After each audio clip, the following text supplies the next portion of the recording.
Hello and welcome. Okay, so I'm live streaming today and we are going to be talking about the five elements, about how to use the five elements for spiritual warfare, for personal and spiritual purification, and how they can be used for healing. So let's talk about the five elements. So the five elements are not some concept. See, here's my experience with the spirituality that I practice. The spirituality that I practice has to have practical, real interaction with the physical world. If it's not a science, I'm not interested in it. Science means body of knowledge, and specifically a body of knowledge that can be applied to real life. So I'm really not interested in anything that I can't apply to my life. I'm not interested in theories about anything. I'm not interested in things that people use just symbolically on a spiritual level. I got a comment on one of my recent videos, and I had talked about how I practice Vedic astrology, and I practice Vedic astrology because personally I found it to be very accurate. And I was comparing it to Western astrology, and I was saying that Western astrology, the calculation is off by 24 degrees. Now that is not an opinion, that's a fact. The tropical zodiac is an inaccurate, older calculation of the sky above you that doesn't work.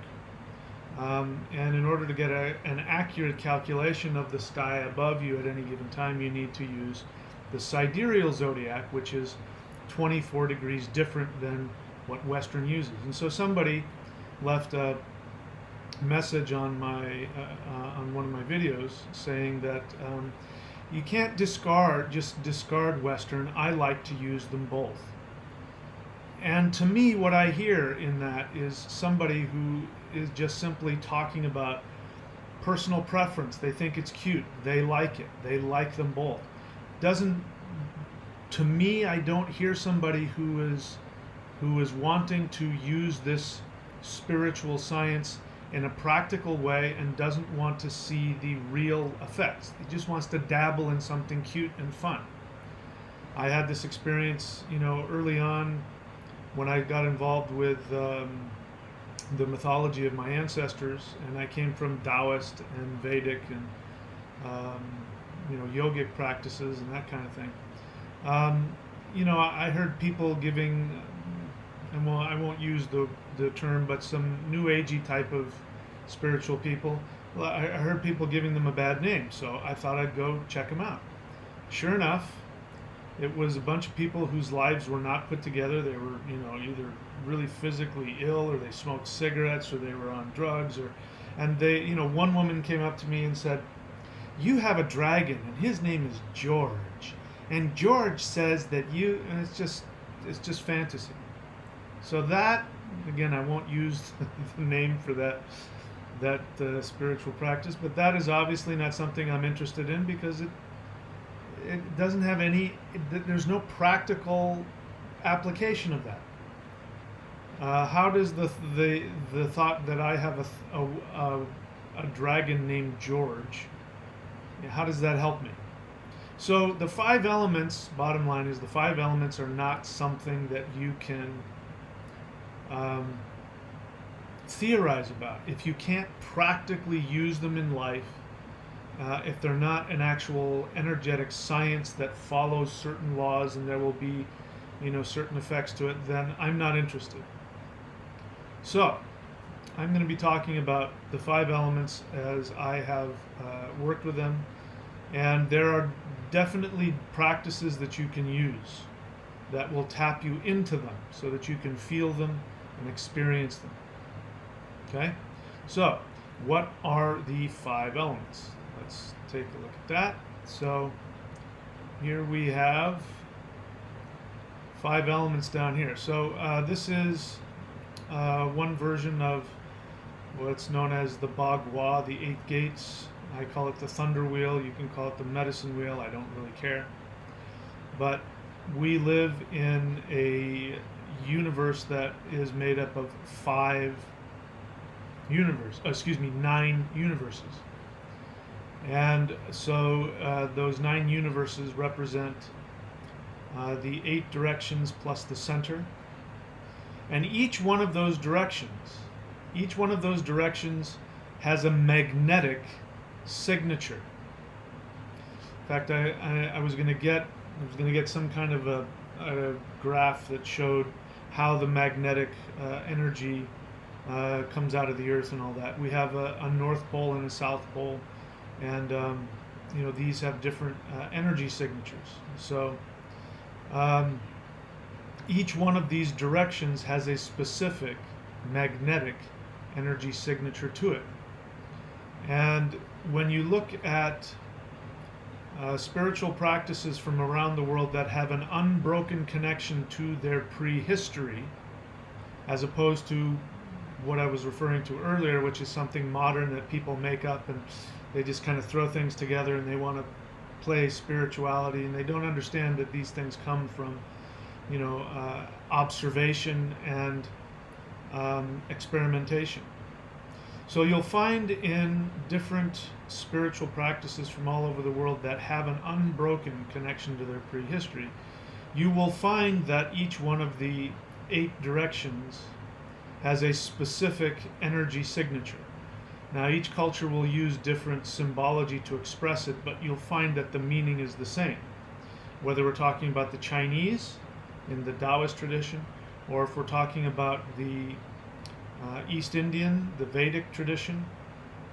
And if you are able to dig through the mythology even of the European tradition, you will find that each one of the directions has its own energy signature. So we can put the 5 elements on that, and each one of the directions will have a home for each one of the elements. So in the north we have the water element. In the east we have, you can call it ether, or you can call it wood. Either one will work. It means the same thing. And in the south you have the fire. And in the west you have the wind or the metal. Again, 2 words for the same. And then the earth will be in the center, but also if you have to pick one of the 8 directions, the earth will be in the southwest. The deepest earth is in the southwest, but the earth itself, the earth element will be there, right there in the center. And so let's talk about what the elements are. So the elements are not the actual, the words that we use. Water has the properties of the water element, but water itself is not the ultimate source of water. Water is the closest expression of the water element. The ether element is, we think of the ether as the highest vibration. In the Taoist we call it the wood element, because the wood expands and the tree rises. In the south we have fire, and in the west we have wind or metal, and in the center we have earth. So let's talk about what the elements really do. So in order to do that, we have to talk about the creation of the universe. If you don't understand how the universe was created from a shamanic perspective, then the elements won't make as much sense. But if you understand the progression of the creation of the universe, the material existence, then the elements make a lot more sense, and you know how to use them. So, first I'm just going to state it in language, and then I'll look at a couple of different traditions, and you'll see how they connect. So, before anything was created, there is pure potential, which we would call the void or emptiness. From that void or emptiness comes the one. So if people want to talk about God, if they want to talk about the source, or whatever word they want to use. They're talking about that first manifestation from pure emptiness, pure void, which would be the one. From the one splits off, and from the one you get the two. You get positive and negative, light and dark, masculine and feminine. So you get the two polarizing forces from the one. It's like an egg splits, and as that egg splits, there's two extremes that come out of that. From the two comes three, and we see this in the three dimensions. We see it in the three selves. We have three selves. We have a higher self, a lower self, and a middle self. You see it in the way we talk about spirituality. There's God the Father, God the Son, God the Holy Ghost. That's not in the Bible, by the way. There's nothing in the Bible that teaches the Trinity. That was imposed upon it from previous understandings, because our minds can't function without a Trinity. You have body, mind, and spirit. You hear that thrown around. That's, again, it's this logical experience we have of the world. In the Taoism, you have heaven, earth, and man. In the Vedic tradition, you have Shiva, Brahma, and Vishnu. So you see these three, you see this trinity everywhere. So from nothing you have one, from one you have two, from two you have three. And from three, it goes to five. So from the three branch out and become the five elements. So the five elements are the progression and the expression of all of the phases leading up to it, but the five elements is what brings it into physical reality. Without the five elements, the essence of the emptiness of the one, the two, the three, they would not be physically manifested. So those things become physically manifested through the five elements. The five elements then create infinity. So it goes from 0 to 1, 1 to 2, 2 to 3, 3 to 5, 5 to infinity. All right? We could get into other things like the 64 and all that other stuff, but that's a whole other thing. To be honest, that stuff is above my pay grade. So in order to balance the infinity, the closest thing we can get to balance it in the physical world is the five elements. And that's why when you go to get help from a TCM doctor, a traditional Chinese medicine doctor, they will seek to balance the five elements within your body. They'll listen for what is out of balance in the body. And the five elements are connected with the five organ systems of the body. So I'm not a TCM practitioner. I'm not even going to pretend that I know a whole hell of a lot about it, other than theoretically. That's how I know it works. What I do have experience in is tapping into the five elements and using the five elements for various spiritual purposes. I was taught how to use them to cleanse negativity, to gain power, to cleanse negativity. I have used them in other progressions, which we'll talk about that. Let me see, where am I at? I have notes about how I want to talk about it. Okay, so before we do that, I want to talk to you about the five elements. Remember what I said earlier was that the five elements are not the actual, water, fire, wind. That's not what they are. Those things I just mentioned are the best physical representation of what the five elements are. It's actually, we call them elements, and that we sort of have that understanding from Greek philosophers who thought the world was made up of elements, the elemental things, water, fire, that's what they thought the world was made of. But in the Taoist understanding, the five elements are called the five principles. And that's really a better understanding. And so the five principles of how energy manifests are this. You have expanding. So that would be the ether element, represents the highest level of energy manifestation. As energy is just beginning to manifest, it manifests in the ether realm, which means it's not fully in the physical form yet, but that's why we say going into the ethers. It represents the spirit. That's why in a lot of modern traditions you'll see spirit as one of the elements. But that is the ether element, the wood element, and the function of that element is to expand. Now, if that was the only element that existed, the ether element, things would just expand into infinity and nothing would ever get balanced. So in order to balance that, we have the metal or the wind. Metal or wind is contracting. Ether is expansive, metal or wind contracts.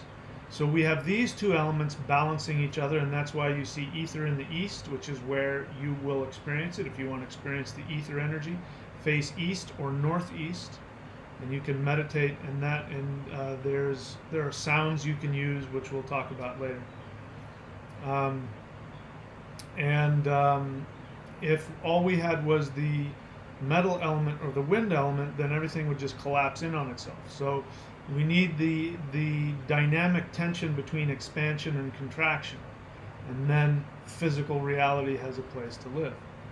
We also have the balance between water and fire. So water is descending energy and fire is rising energy. That's why smoke rises, hot air rises, and water always seeks the lowest level. It's always descending. So we have these two forces working with each other as well. And then we have earth.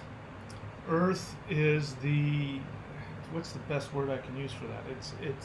It combines everything. It congeals. It's like gravity. It just pulls everything together. So ether has the seeds of all of the elements in it, and earth contains all of the elements in it. That's why these two, ether and earth, are two good elements to use if in doubt. Like especially if in doubt, earth energy. Just ground yourself to the earth. Mother Earth is very healing. That's what the Hool breath is about. By the way, if you're new to my channel, and all you do is come on my channel and watch videos, you're welcome here, but you're getting 10% of what it is that I'm here to do. If you really want to learn like these 5 elements we're talking about, you have to do spiritual practices. You have to do energy practices. So the Hool breath that I mentioned, which I'll write down here, is something that everybody should be aware of. If you're new to my channel, you can just type it into Google, but you can definitely type it into YouTube, and this will come up. H-U-U-L breath. That is the breath. That is the spiritual practice that, if you want to be part of the Thunder Wizard practice, then this will be your initiation into it. And it will work with any other spiritual practice. You don't have to worry about that. And it contains all the other practices in it. So if you're just sitting here listening to me talk about elements and what they all mean, you actually have to experience them. That would be the earth element, predominantly, has all the other elements in it. But you would be able to connect to the earth element immediately and know what that feels like. Okay? So let's see. So those are the five principles. The elements are expanding, contracting, rising, falling, and centering. These are the 5 principles. And so these express themselves most clearly in the actual 5 elements of ether, air, fire, water, and earth.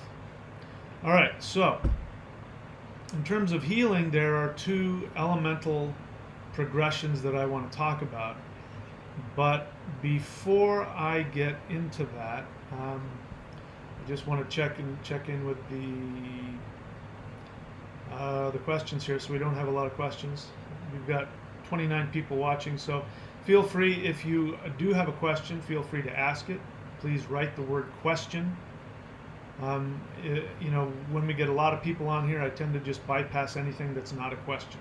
So if you have a question for me and I miss it, one reason is I can't see it. So write the word question. We don't have a lot of stuff going on here, so I don't have to make a speech about not doing that. Okay, again, I'm not seeing any questions here. I'm really just interested in your questions. All right, so since there's no questions, I will go on. Before I do that, I'm going to share with you one of the most powerful ways that you can tap into the 5 elements. I don't teach the 5 elements directly in this, but this is my oldest and most popular service, and it's because it deals directly with the energies. The energy that, if we want to ascribe an element to this, it would be all of them. They're all in there, but the ether would be the most predominant because we're dealing with high level energy. So talk about that. Any questions come up, I'll answer it when this is over.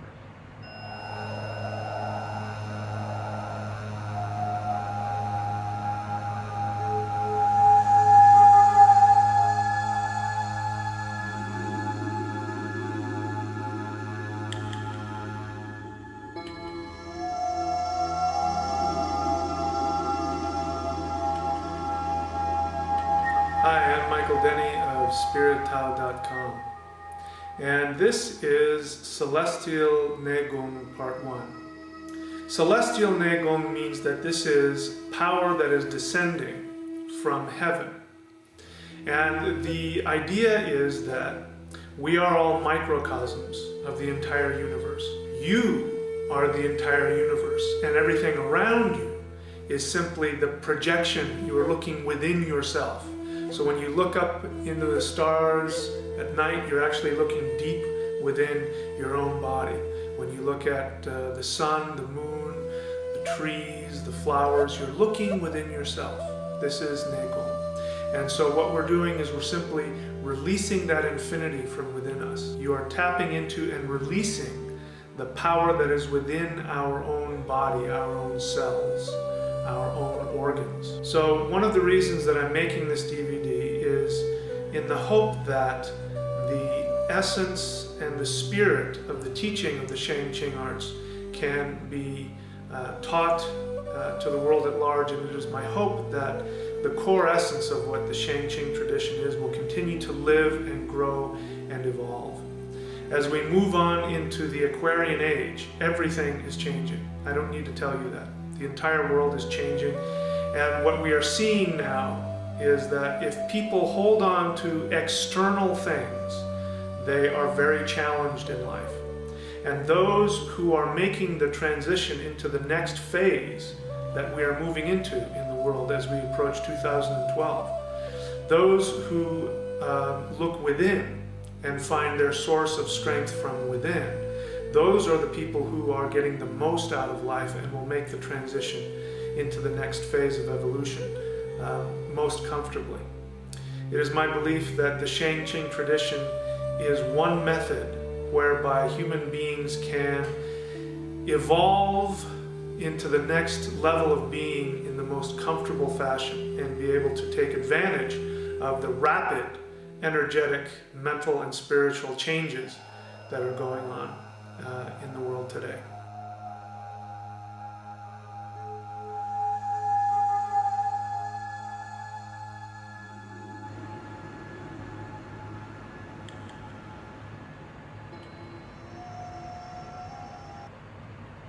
Coming July 2009, in case you weren't paying attention. All right, so I'll take a look and see if there are any questions here. That's what we're all about. So I don't know what Imashta Lao. So Imashta, I'm assuming you're new to the channel, so this might be your first time at a Q&A. Again, I only deal with questions. If you write a question, I'd like you to write the word question so that I know that you're asking a question, because you can see people just type hello, goodbye, and they have comments, and I bypass those. Secondly, if you're going to ask a question, I take your questions seriously. So that means I would like for you to take your question seriously. So my question to you is, does this sound like somebody who's taking their question seriously? You ask, what sign you recommended for clarify a dude? I have no idea what any of that means. So if you'd actually like to ask a question, you might want to write a sentence in there, put the word question in there, and make it so that I can understand it. If you can read it and think that somebody else would understand it, then you can go ahead and ask it. I'm not going to answer that. I have no idea what the hell it means. All right. I seek question. What do you think about meditating for answers to questions using the elements? I don't know what you're asking me. So you're wanting to know meditating for answers to questions, using the elements like you would use runes, or I don't know how would you do that? You know, the elements are out there. The elements are things that are flowing in you all the time. How would you use the elements to answer questions? Would you use like 5 little blocks of wood, one that says, you know, ether, air, fire, water, and wood? I mean, you could do it. That's not, to me, that seems like a really limited, and I mean, that sounds to me like a question of somebody who hasn't actually physically experienced the elements. So we'll talk later about using the 5 sounds, the 5 element breaths as they're called, where you can actually tap into them and experience them. This idea of just trying to get an answer, I mean, nothing personal, but it sounds just like what little kids do. It sounds like really superficial spirituality to me. You know, that the expression of spirituality for you is doing, you know, doing divination. I mean, I got nothing against divination. It's just such a small part. So what do I think about it? I think if you're going to do divination, do divination. You know, use runes, use tarot, use something, you know, use the I Ching. The 5 elements are not that, that's not what they're there for. So I wouldn't do it. Doesn't mean you couldn't, but, you know, then you'd have to come up with an idea of what do the 5 elements signify to your question. Are you looking for a yes or a no? I mean, see what I mean? It seems kind of new agey to me. I don't see the profundity of it. You know, actually do some meditating, do some qigong, do some energy work with the elements. And then you can tap into them directly. How you would use that for divination, again, I don't understand. Zerlath, question. My moon is in Sagittarius. How do the fire and water of them work? Do I include air for my 3rd house? You know, you already know the answer to this question. I'm not going to answer general questions about somebody's astrology unless I've got their chart in front of me. And I'm not going to do your chart on a Q&A. If you want to ask me that question, get a reading from me, and you know, I'll put my time into doing my best to answer that. Again, it sounds very vague and very general, and it doesn't sound like it's coming from, you know, a desire. What I really want to hear from questions is if there's something you really want to know. From that question, it just sort of sounds like you're just looking for something you know, something interesting to talk about. So go deeper. If you have a deeper question, why do you want to know that? That's a better question. I can help you better with that. If you tell me why you feel the need to know that. Just T Baby, please write the word question, otherwise I could miss it. How does one start working successfully with energy? Well, I already put it down here. If you scroll up, you'll see the Huul breath. Huul breath. Go and Google that and start doing it. That's how. Indigo Moon. That's not a question. J.P. Tompkinson, question. Is there any danger to accessing the elements prematurely?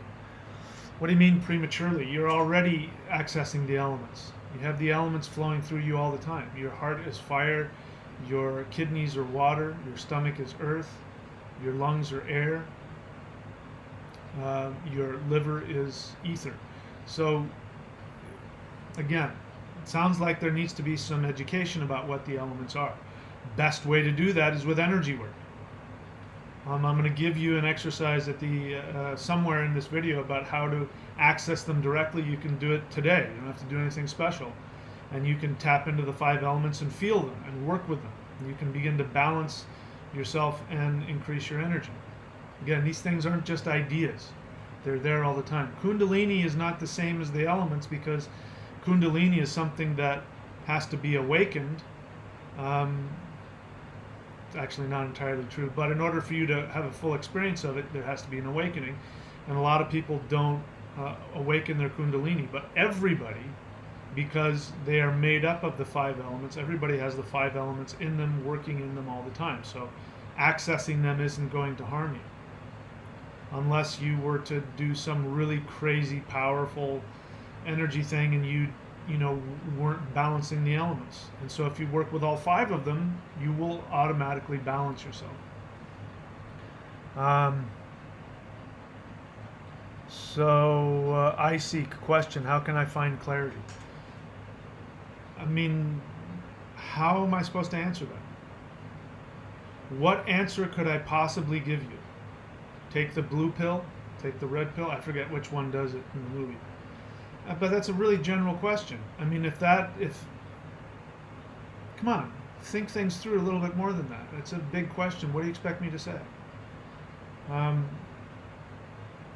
I suppose the best way to answer that is, first off, by the way, everybody here, if you're new to the channel, these links are here for a reason. Coming onto my channel, especially the Q&As, because you got nothing better to do, is great. You probably aren't going to get much out of my channel just by listening to me talk. It might be interesting or boring to you. These links are here for you to use. Everything I teach, everything I talk about, is to back up the actual work, the actual exercises, the meditations, the work. That's going to be found up here. Okay. So how to find clarity, the first thing I would do is I'd go up to courses.thunderwizard.com and I would look for my books. And then I would get the book, The Shamanic Secret Commandment to a Perfect Life. Go get that book. It'll only cost you a few dollars. That will give you some clarity. Other than that, you have to be more specific, otherwise I don't know what you're asking. Again, the questions are best focused on what I teach. And if you're new to my channel, then you don't know what I teach, so obviously you won't have questions. Or to what I'm talking about. But having said that, you're free to ask whatever question you want. Just T Baby, now she's writing all in caps. I think I already answered your question, so go refer to my previous answer to your question. Francis Cote Cliche says, question. In the elf ritual is found up here at thunderwizard.com. If you sign up for the lowest level subscription, which has in it, I don't even know how many hundreds and hundreds of hours of advanced shaman training, but in there is a thing called the elf ritual. And that's what he's talking about. It's a way, again, to get clarity. Somebody's asking about that. It's a very powerful ritual. In the elf ritual, when it's time to speak my intentions, is it better to speak out loud or okay to speak in my head? So your real question is, you're really asking me, is it okay to speak in your head? And that makes me want to ask, first off, why do you need to speak it in your head? Is that because you've got other people around, you're afraid they're going to hear? But it doesn't matter to answer that question. It doesn't matter. And you can also whisper it. We could get into that. So, what's most important is that you speak it, the intentions clearly. I think in that case, because I can feel that there might be, I could be wrong about this, but it feels like there might be some trepidation or some insecurity, like somebody's going to hear you, then I would whisper it. Because it's good for you to hear with your ear what you're saying. It gets it out of you, and when you put out an intention, you need to be bold and clear and fearless about it. So, I mean, if nobody's around, I would speak it out loud. If you're worried that your roommate or somebody's going to hear it, then whisper it. Do it so that you can hear it, though. You need to hear it. It's important for you. I'm not sure of anything in life. I seek, then you need obviously some mentoring. Obviously. I mean, and I'm not talking about coming on here and asking just one question and expecting me to give you something, you know. You listen, you can go to church. There's plenty of people who will tell you to do that. Oh, pray to Jesus and Jesus will give you clarity, or, you know, come to my church, or, you know, whatever it is. You obviously need some kind of guidance. Whether that's, you know, you get a spiritual teacher, or you get a counselor or a therapist. I mean, if you're that unsure, according to you, you're not sure of anything in life, I would find a mentor. You can work with me if you want. thunderwizard.com. You know, the thing is, here's how the universe works. If you don't know any better, the universe gives you a lot more wiggle room. But once you know, you're now responsible for that knowledge. For instance, there's somebody that I know who I had interaction with for a while. And this person had some serious problems. And this person didn't know how to handle those. I had an idea, and I'm pretty sure that my idea is right. And I told this person exactly where to go to handle their specific problem. They chose not to do that because they didn't want to accept, you know, any kind of label for themselves. So that person has the right to not follow that. But assuming that I'm right, maybe I'm not, but if I'm right, then that's the universe giving that person clear direction on what to do to fix the problem. And now, you know, now they're responsible for everything that happens. It's hard for me to have sympathy for people who complain but don't do anything about it. So, you say you're not sure of anything in life. That's okay. A lot of us have been in that situation. A lot of us are. I've given you a clear answer to that. If you choose to get direction, because that's what you want, direction in life. If you choose to go and actually invest in getting some direction, then you'll find something. If you choose not to, I have no sympathy for you if you keep complaining about not knowing where you are. You got to find somebody to help. I seek question. How can I get questions answered through meditation to have clarity in life? Well, there's a big assumption there. The assumption is that you have the ability to give yourself your own answers. Now, the truth is you can, but in order to do that, you have to be connected to yourself. If you don't know anything in life, as you say, I am not sure of anything in life, then you're not connected to yourself. So that means any answers that you get through meditation, you're not even going to know what's true and what's not. Because you're not sure of anything, when the truth hits you, you won't know it's the truth. You aren't capable of that. This is what I mean. You've got to get out of your narcissism. Right now you're trapped in your narcissism. You can't find anything in life. You're going to meditate and try and figure out the answers. How can you do that? Meditation is to go within. I'm not saying not to meditate. You should meditate. But the insecurity that you have about being able to figure anything out is going to stop you. Now, I know that from personal experience because I have used meditation to answer questions, and I've used meditation in order to get very intricate, specific spiritual practices that I teach and are very powerful. But I had to learn how to differentiate between what is the truth and what is my illusion. And I had to learn how to be able to trust. You don't have any of those things going on for you. So I do think you should meditate, but you know, it's like you're trying to channel questions to answers, and you can't tell the difference between your unconscious and an actual message.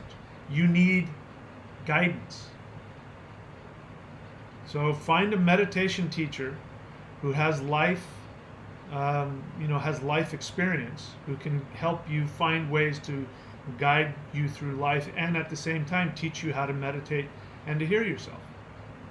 You need guidance. Get out of yourself. Just baby question. Okay, so the whole question doesn't have to be in all caps, just the word question. That's what gets my attention. The rest, the whole thing doesn't have to be in all caps. How does one know which element defines them? Who said anything about you needing to be defined by an element? And why do you need to know that? Again, this sounds very New Agey to me. It's the kind of stuff that New Age spirituality teaches. People do this. My experience of New Age spirituality is people just want to know that they exist. So they go and they take tarot readings, or they go do this, or what's my number, my life path number. This is basic stuff. Westerners, modern Westerners, are so disconnected from themselves and have such insecurity about themselves. That's a question that I don't even think in those terms. You are defined by all five of them, and what you need is a balance of all five of them. Okay? Do some work, do some energy work with the five elements. You will get an idea of which elements you feel most connected to. Why are that's how to answer your question. Justy baby question, how does one know which element? Oh, you're asking me that same question again. I see. Question.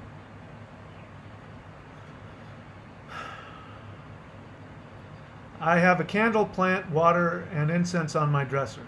All right? Are those beneficial to my meditation?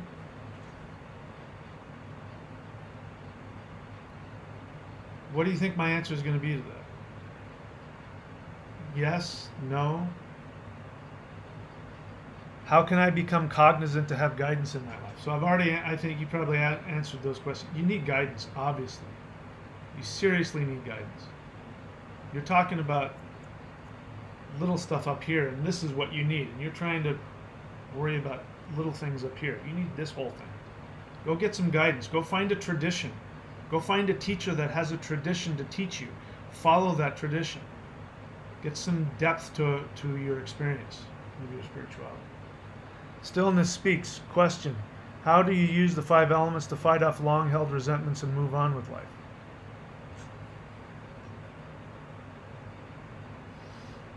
I have the same kind of basic response. The feeling I get is that you don't have any guidance or a clear tradition to work with. Because that's a huge question. Fight off long-held resentments and move on with life. There's a lot going on. So that sounds like somebody who's very seriously struggling with some really major, huge issues that aren't going to be solved with a sugar pill. So the way to use the five elements first is to balance the five elements. So we're going to talk about using the five element breaths. You can look that up. You don't have to just get it from me. I'll type it here. You can type this into YouTube or Google or whatever, and you can start doing that on a daily basis. Those will balance the five elements and give you healing and direction and all that kind of stuff. But again, trying to do this stuff on your own without a teacher is very hard to do. The way things were 100 years ago, when you wanted to learn something, like if you wanted to learn how to find inner guidance, you didn't just type onto YouTube and talk to a guy for 10 seconds or type onto Google. You actually had to walk or, ride a horse or something and get to where whoever it was, the yogi or whoever, and you would go in and say, Guru, I want to find guidance. And the Guru would say, oh, very good. Sit down, breathe like this. And you would be taken on a journey that would be a long-term commitment of learning a lot of different things. We live in a time now where we think we can actually Google the answer to everything. And there is no experience. I've had people in the past ask me to teach them martial arts via Skype. How could I possibly do that? How can I possibly teach you martial arts via Skype? People think that they can get everything this way. So anyway, we'll talk about that. But resentments are held in the liver, and the liver is wood. And so we'll talk some more about that, how to do that a little later on. Zerlath question, what breathing practice is best to control exhaling? I believe it will improve my singing. I don't know. Best to control exhaling? If you do the breath that I teach, which by the way, when you type in 5 element breaths or 5 element sounds, most of the time people will teach you how to voice the sound, but in reality, the original way it was taught was a breath. And so you didn't actually vocalize the sounds of it. You would whisper it at such a low level that you couldn't hear it. The way to do it, if you just want to do that, is to inhale and then exhale the air out the nose and the mouth at the same time. In order to do that, you have to slow the breath way, way down, because it wants to either go out the nose or out the mouth. But when you do it out both at the same time, then you will be really controlling your exhale. So that's again something I teach in the rune chanting tradition and things like that. We'll talk about that when we get to the end of this video. Vazen question: can you recall and or describe the most recent instance of you having to use your knowledge in the elements in spiritual warfare? Yeah, I do. If you look up here in the notes, in the links, energyhealing.thunderwizard.com. I use the elements in spiritual warfare sense whenever I do a distance energy empowerment. We'll talk about the different ways to use the elements, and I'll tell you why I use that method. So that was the most recent one, and I don't know what else to tell you. To know more about that, I'll explain. I've explained it already in the energy healing video, so you can watch it, but what each element does. If you want me some big story about how I summoned the fire element and fire came out of my hands, I'm not going to give that kind of a story. This isn't fanciful stuff. This is real life application of these things. What is the key to elemental knowledge? Listen, guys, please stop trying to take Lord of the Rings into this stuff. There is no key to elemental knowledge. I have to say, a lot of the stuff I've seen on element magic and all that is fantasy nonsense. The elements, you would be like asking what's the best recipe. That's a practical thing. How do you make bread? It's a practical thing. The elements are practical things. They're working in you and through you right now, all the time. It's not some fanciful thing out there. You can experience them right here and right now. So the key to elemental knowledge is that you are made up of 5 elements, and you can tap into them and experience them. In context to the self, I don't know what that means. It's so intellectual, so out there. I got to tell you, all of these questions sound like people who don't have a tradition, like a physical energy meditation practice tradition. If you start working with a Tai Chi master, if you start working with a yoga master, if you start working with somebody like me, they'll teach you an actual practice where breath, meditation, using of the elements has a practical experience on your life and your body and your health, and you can feel them, and you get so connected to them that you don't have to be asking these kinds of questions. So that's the big thing I want to say to everybody. Stop just having spirituality something that you Google about and doing tarot cards and rune cards, and I do all that stuff, but that's not spirituality. Spirituality is a practice. It's a discipline. And once you get in the discipline and you experience it, a lot of these questions will become unnecessary. Norse Witch, please write the word question so I know you're asking a question. Can I communicate with the god and goddesses of the universe through meditation? So you mean THROUGH, through meditation. The gods and goddesses of the universe through meditation, and if so, how would I go about it? You're a Norse witch, and you're asking me how do you go about meditating and talking to the gods and goddesses of the universe?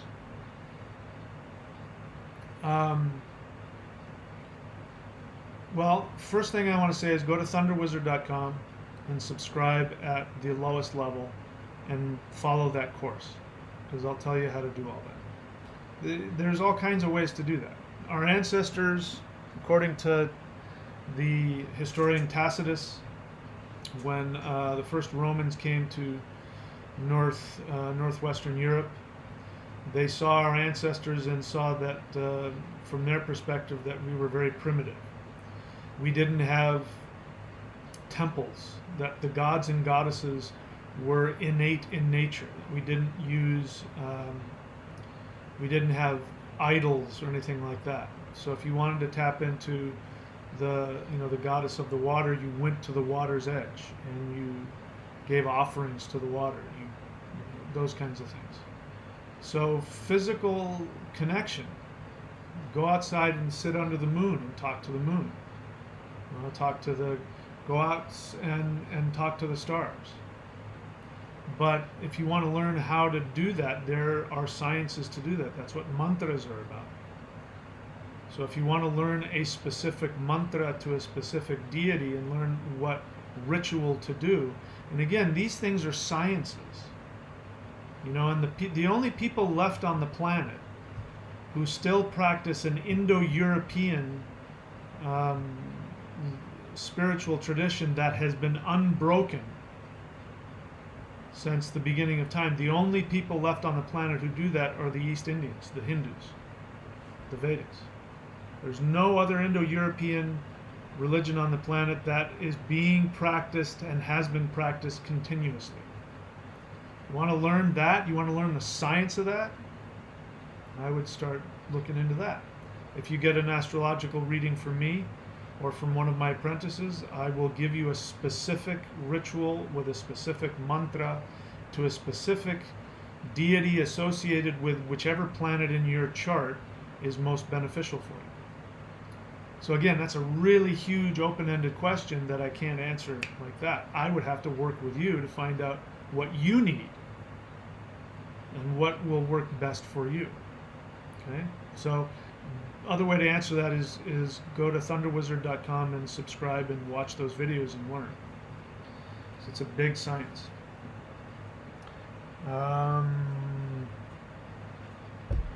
Yeah, it's okay. You don't need to apologize. I can be a, somebody says, I'm sorry, I apologize for my spelling. You don't need to apologize. I'm just being an asshole. So don't take it personally. That's my problem. Okay, so I don't see any more questions at the moment. Let's continue. So the 5 elements, there are 2 ways, there's more than 2 ways, but there are 2 main ways that I'm familiar with to use the progression of the elements. So in order to talk about that, let's bring up our 5 elements again. So you see here, we've got the Bagua, we've got the Ayeshalmer, we've got the 8 directions, and we've got the elements in their happy place in the directions. The way that you can use, if you right now, let's say you just got a bunch of rocks, and you created, a medicine wheel that you could stand in the middle of, and you could point out, put a rock for each one of the 8 directions, and stand in the middle, and start facing north, or east. Actually, let me take that back. You'd be best served by facing east to start off with. And if you faced east, you could begin to work with the elements.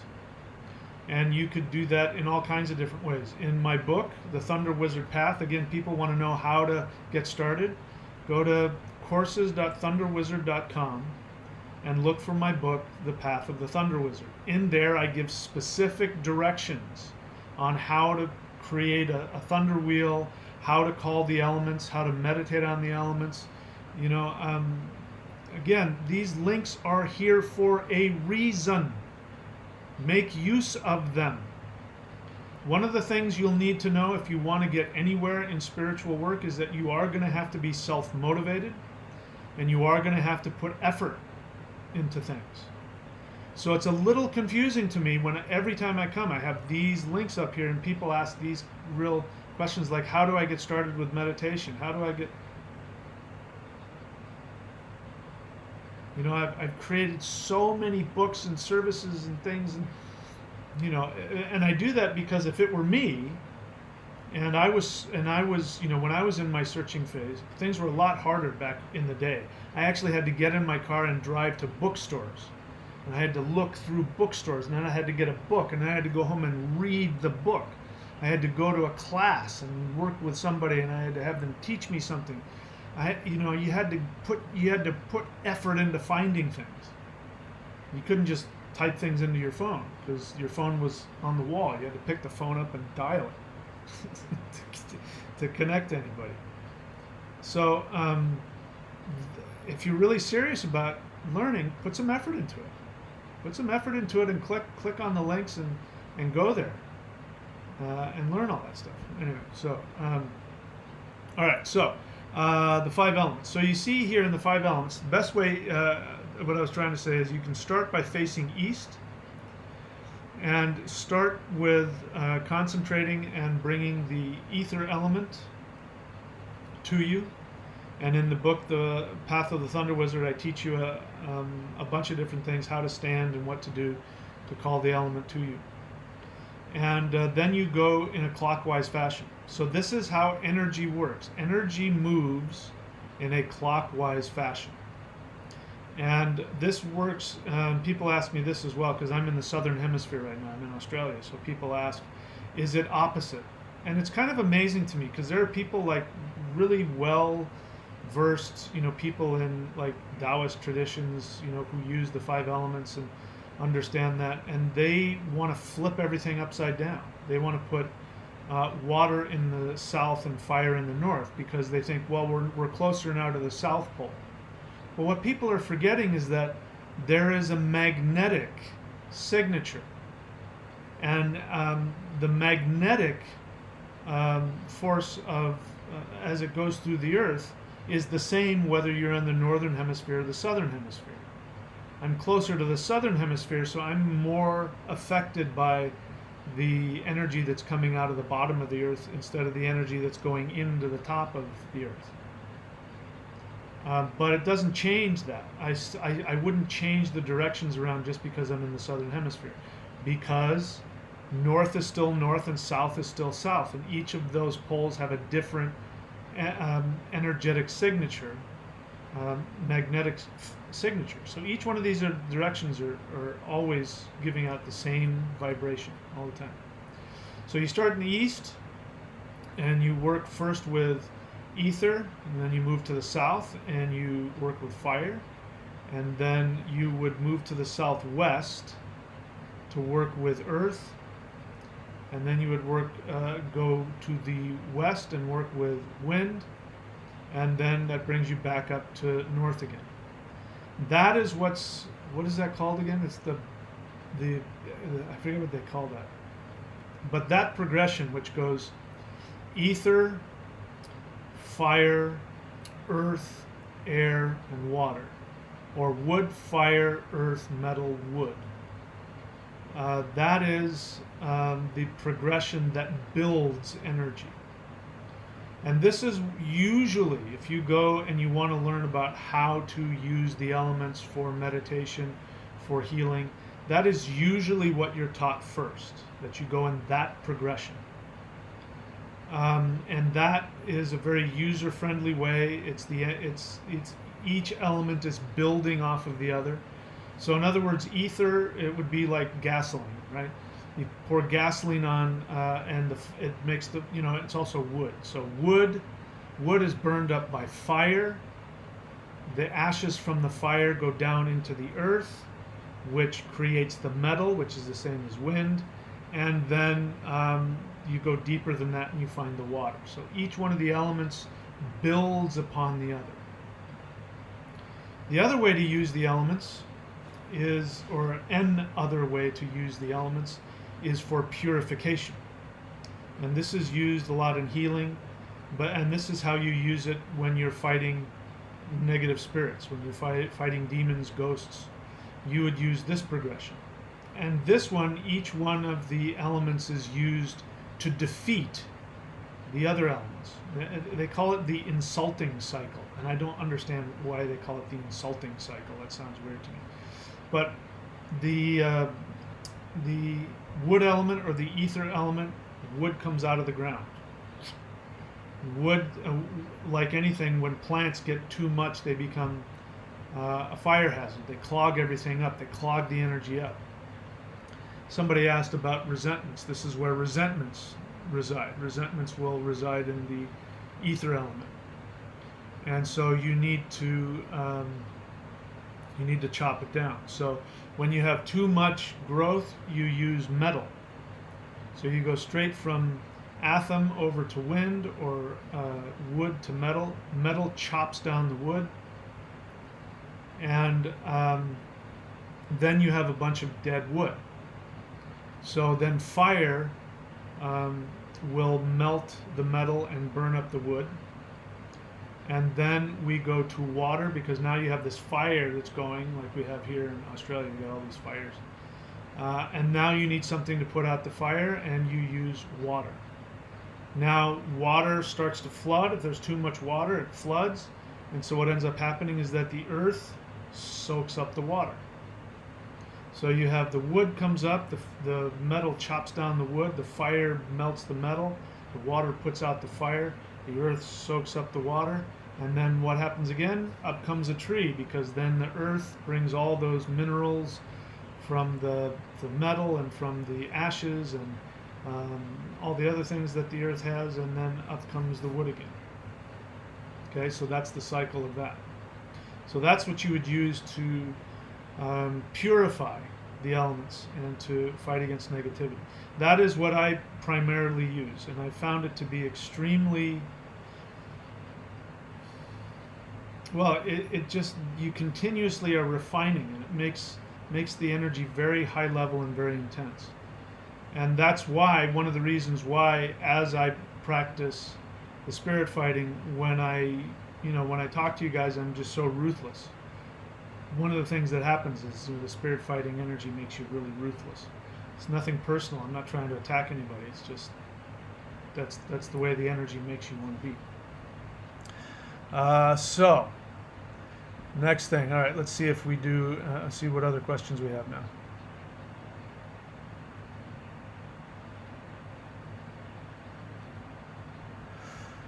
Daniel, do you do natal readings? What do you mean, do I do natal readings? I mean, do I do astrology readings based on your birth chart? Yes. That's what I give. Astrology.thunderwizard.com. I'm kind of flabbergasted. Maybe you mean something different than natal. I don't know what you mean by that. Natal means birth. So do I do a reading based on your birth chart? Yes. Astrology.thunderwizard.com. Daniel Mole, question. I've been studying narcissism. Narcissism. Narcissus, not narcassism. Narcissism. That's very narcissistic of me to continuously correct people on their spelling. I've been studying narcissism, and I realized one of my parents is one. Well, first off, you don't know that one of your parents is a narcissist. Everybody has narcissism.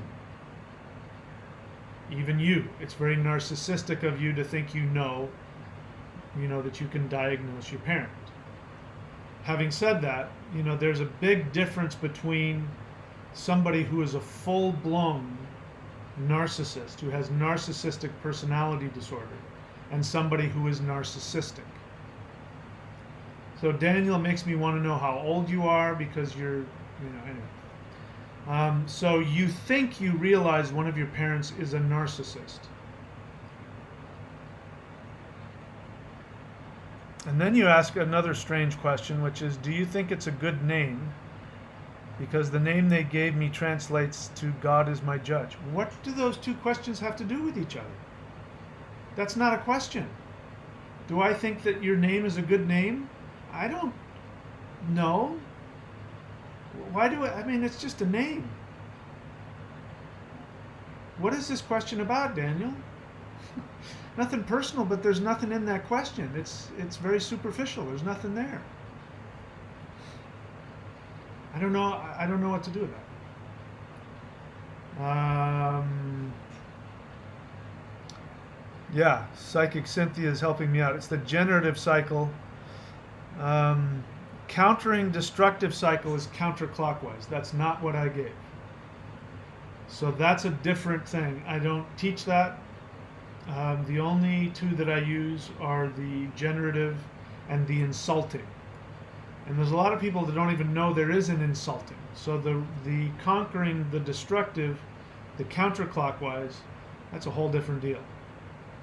And in fact, I don't recommend doing that one unless you know what you're doing. I can tell you from experience, do not do rituals where you invoke things counterclockwise. Do not do that. It sounds superstitious. Normally I would say, what difference does it make? But it makes a difference. Whenever you're doing a ritual, always go clockwise. Always open up clockwise. If you're going counterclockwise, you can summon some really nasty, very destructive forces.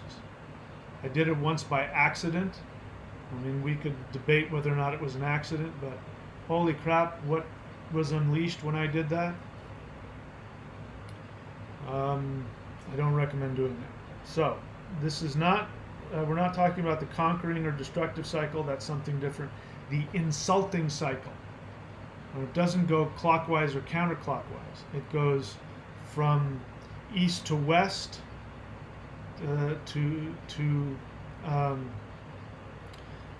east to west, and then from south to north, and then southwest. So it doesn't follow either direction. I don't know how to pronounce this one. Charagach. Question: are the hand mudras and chanting that you teach when facing the directions, for example? Yes, that's. If you've seen those videos, then you know that I talk about the 5 elements. Yes. Yep. The answer to your question is yes. I only found subscriptions on your site. What does that mean, Daniel? Of course you found subscriptions. I've been telling you this whole time. Go subscribe. Look, let's talk about that for a second. So, look, you guys are asking me a lot of questions. A lot of you guys are brand new to the channel. I don't know you. I can only assume that a lot of people are like a lot of people on YouTube. They're just bouncing around to whatever catches their eye. And, oh, this guy's live. Let's go listen to him. And you're asking me these really deep or really, hugely broad questions about the elements and how to use them. And I'm telling you where to go to get the answers. The subscription you found on there for the advanced shamanism training is $25 a month. For that $25 a month, which is less than a cup of coffee per day, you are going to get targeted high-level teachings in things right now you can't even imagine because you haven't experienced them yet. You want to learn about the elements, you want to learn about some of these rituals these people are asking about, that's where you find it.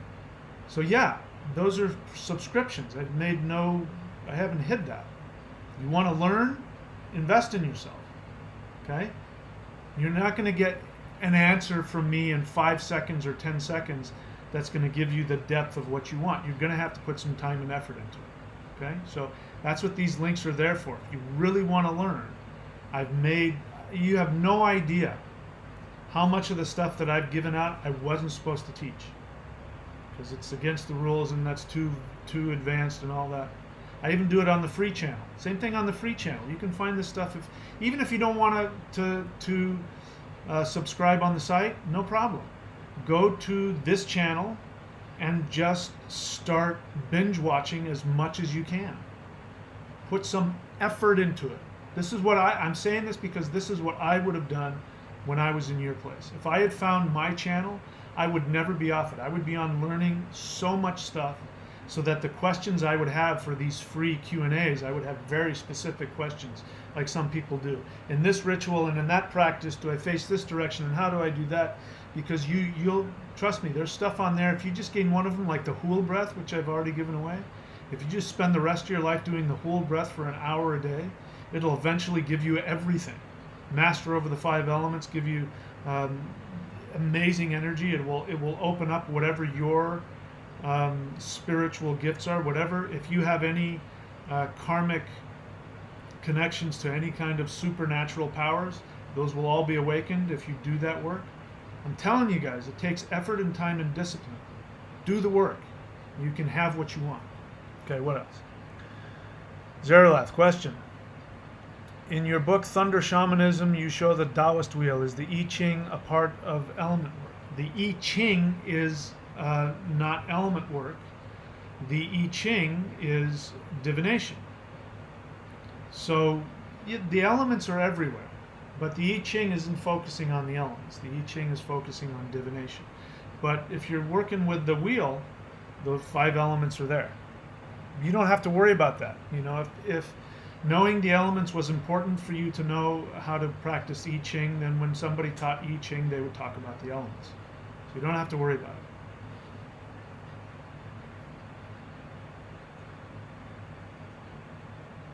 So, Psychic Cynthia, no, the insulting cycle is different from the conquering cycle. They both exist. I just wasn't mentioning the conquering cycle. Yeah, and guys, please do me a favor, don't talk with each other. The reason for that is, you know, Daniel's asking somebody else a question about something, is because I don't know most of you, and I don't know what kind of response you're going to give each other, and I don't want people giving bad information to other people. So if you got a question, ask me, because I want to make sure that I can direct you as best as possible. Also, it causes confusion, you guys talking to each other, and then I get distracted just like I did. Daniel's after a birth chart reading. So, yeah, I mean, how is it that you didn't see that? An astrology reading is a birth chart reading. Carolath, question. I have a 5 p.m. appointment with you tomorrow. Is that Australian time, USA Eastern time? So, if you have an appointment with me, this is where paying attention is a good thing. I have sent you information that says all appointments are in Pacific time, regardless of what the website may tell you. So why are you asking me this? You should already know this. It's in Pacific time. Tomorrow, Pacific time. So bear in mind, if you try and figure out Australian time, you're going to be way off because I'm a day ahead of you and 7 hours behind you. So no, whatever, you know, when you made the appointment, it's going to be on Pacific time. Pay attention.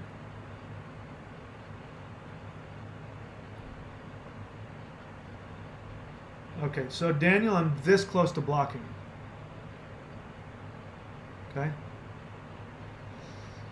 Pay attention. If you're not clear how this works, you know, there's plenty of places to go. Okay? All right. Avalon of Glim, Mir, question. Have you written a book on the 5 elements? So Avalon of Glenmere, have you looked at my books? Have you read my books? Because if you have read my books, then you will know that I talk about the elements a lot. So take a look at them and find the ones that talk to you. Anything that talks about the Thunder Wheel or shamanism, the first book, those all mention the 5 elements in depth. Karalak, pronunciation for my name, Kuraigaik. Some Celtic thing. All right, that's it for questions at the moment. I don't see any more questions. Let's see if I had anything else that I wanted to talk about. Let's talk about. Do I want to do this? Do I have something that I can share with you right now? I don't. So please go onto my channel and watch the videos I've made about the 5 elements in connection to the distance healing. Just to learn about the 5 elements, you'll learn some more about that there. What was it that I was supposed to talk about? I wrote in my notes. So I've been getting some good responses. Well, I think they're good. From people who have gotten the energy healing, which is energyhealing.thunderwizard.com. Where is that? Distance. So people have been giving me feedback on this, energyhealing.thunderwizard.com.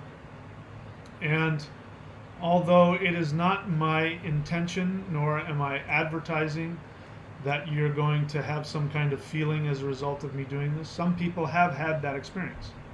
In fact, one person who was not even scheduled to have an energy healing, they bought something else, I mistakenly gave them one and sent them okay, I'm going to do your energy healing today. And they wrote back and they said, I didn't buy one. And I said, oh, it's too late, I already did it.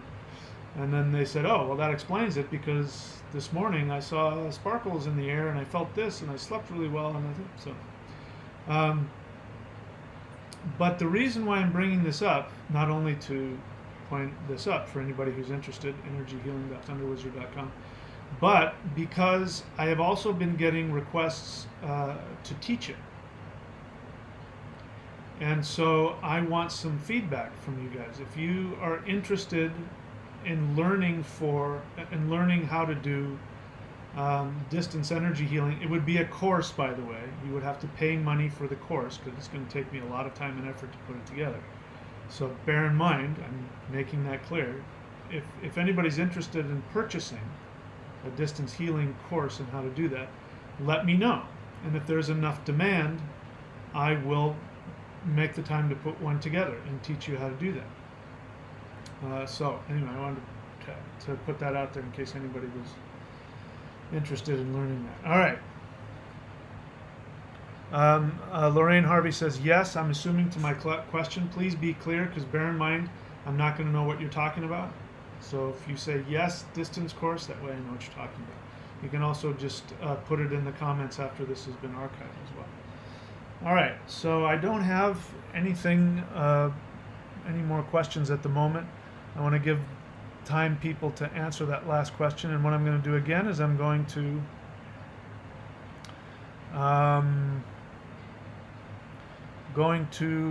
put up the Qigong thing again. Energy, the kind of energy that we're talking about to work with the 5 elements. Well, actually, before I do that, there is something I can do. All right, so again, I'm seeing that there's a lot of people, especially the newbies.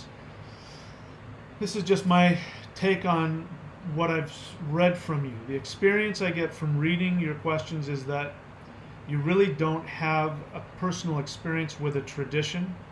Maybe you've read some things, maybe you've seen some things, and the questions you're asking about the elements tells me that you don't have a personal experience with an actual living tradition that deals with the 5 elements. And again, the point of the 5 elements is they're not out there somewhere. They're right here with you all the time. And you can tap into them at any time and work with them. So, I'm going to teach you how to do what's called the 5 element breaths. And I've given you can type it in. You can type in 5 element sounds, 5 element breaths, Taoist 5 element breaths, Taoist 5 element sounds, and you can learn it's all over the internet. But I'm going to teach you how it's actually done. So there was a Taoist master among the first, in the beginning of the Taoist tradition. There was a Taoist master called Tao Hung Jing. And he was the guy who first came up with what is known as the 5 element breaths, incorrectly known as the 5 element sounds. And he teaches very specific things to do in order to tap into the 5 elements. Now, I recommend that you use this progression. I'm going to give it to you right now, and I want you to memorize it or come back and watch this video and write it down, because this is the entry-level connection to the 5 elements should be this way. It is wood, which is the same as ether, wood, fire, earth, metal, which is the same as air, and water. So ether, fire, earth, air, water. Wood, fire, earth, metal, water. You use it in that sequence. And what that'll do is each element will build upon the other. Okay? And when you do it, you will get this experience of energy. You will get this experience of feeling empowered and relaxed. It's a really beautiful progression. So the first element is the ether element or the wood element. So the sound for the wood element is simply shh. And if you remember, I said that resentment is stored in the liver. So if somebody asked, how do I get rid of resentments? You work with the wood element, which is the liver. Have you ever noticed that when somebody is really pissed off and they're angry and I hate that, I'm gonna kill that guy, somebody will go shh, calm down. They don't realize it, but they're using the ether element, the wood element, to calm the resentment, to calm the anger. So that's the first sound. It's just shh. I should probably be writing these down. Actually, I'll write the whole sequence. So the sequence is ether, which is wood, fire, earth,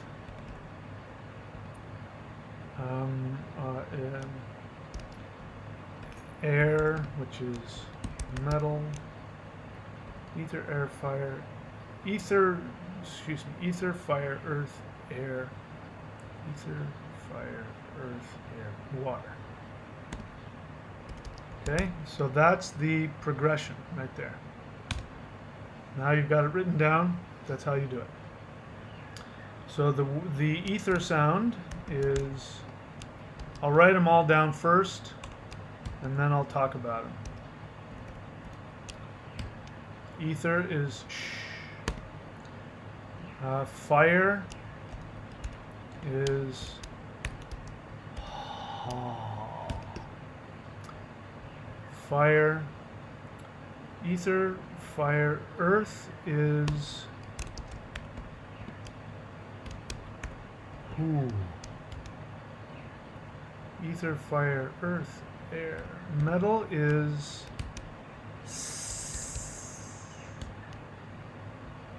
it's like a hissing sound. It's air escaping.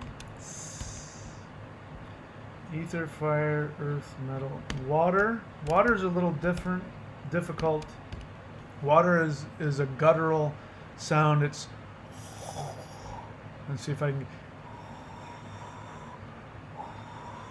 sort of like that. Your sound when you turn on water goes. That's the sound for water. I don't even know how to write that. There, it just makes that sound. All right, so there's the sounds. So if you want to, you can face each of the directions. Just by doing that, I already just feel more relaxed. So you can do this starting in the east. In the east, this is the voiced part. I'm going to teach you how to do it without the voice. With the voice part, you would face east and you would make the shh sound. Move to the south. Make the ha sound. Move to the southwest. I should probably give the directions. East, south, southwest, east, south, southwest, west, right? Wait, east, south, southwest, west, and then north, sorry. And then north, okay? Go in that direction. So the ether is shh, the fire is ha, the earth is woo, metal is s, and water is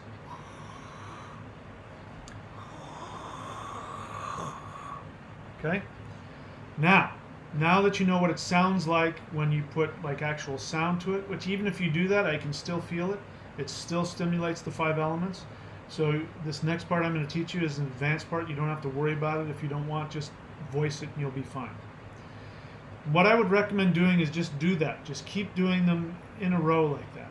You know, do one and then the next one. If you're going to do more than one, make sure you balance it. You do 2 wood, do 2 fire, and 2 everything else. Easiest thing is just do one at a time. Just keep going around in a circle. You will balance everything. People will say, well, how do I know which element to work on? You don't need to worry about it. They all balance each other. You balance them all, you will target whichever one needs the most help. Okay? So that's the easiest thing to do. Don't just focus on one. All right? Except if you're going to focus on one, it should be the earth, and that one I've already given you in the whole breath. So that one, if you're just going to focus on one, focus on the earth. But you don't need to do that. You've got the whole breath, which will take care of that, and just do them all. So the way to chant this without making any sound is, again, when you exhale, you can try this right now, you exhale out the nose and the mouth at the same time. And in order to do that, you have to slow it way down, and you have to drop all of the tension, and what will happen is no sound will come out. So if there's any sound coming out of your mouth like, it's too much. So for me to do it, if I'm sitting here doing it, it would be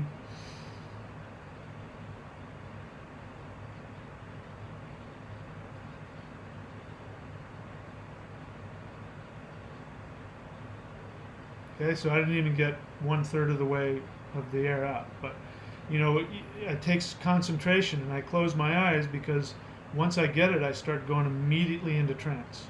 You'll see the difference. You go straight into a deep trance. And now you make each one of those sounds. So you would make the wood sound.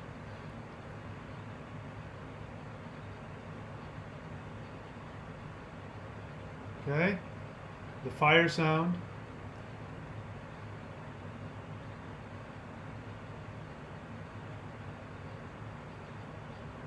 The earth sound.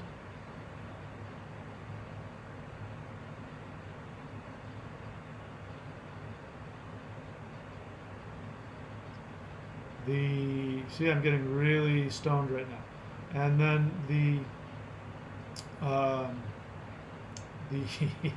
the air sound, the metal sound.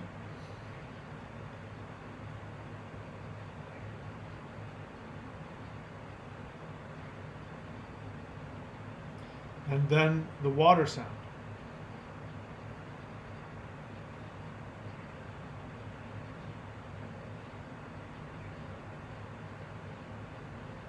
Right? You can just tell by the look on my face. I'm telling you, man, you don't need to do drugs. If you're out there doing drugs, if you're out there smoking weed, you're missing something big. You don't need any of that. You know, just these simple things. If you can find these simple practices, this will get you more stoned than anything you can possibly imagine. Connect you to infinity. You can leave your body. You can do all kinds of shamanic stuff. And your body will get healthier. There's no side effects. There's no downside to it.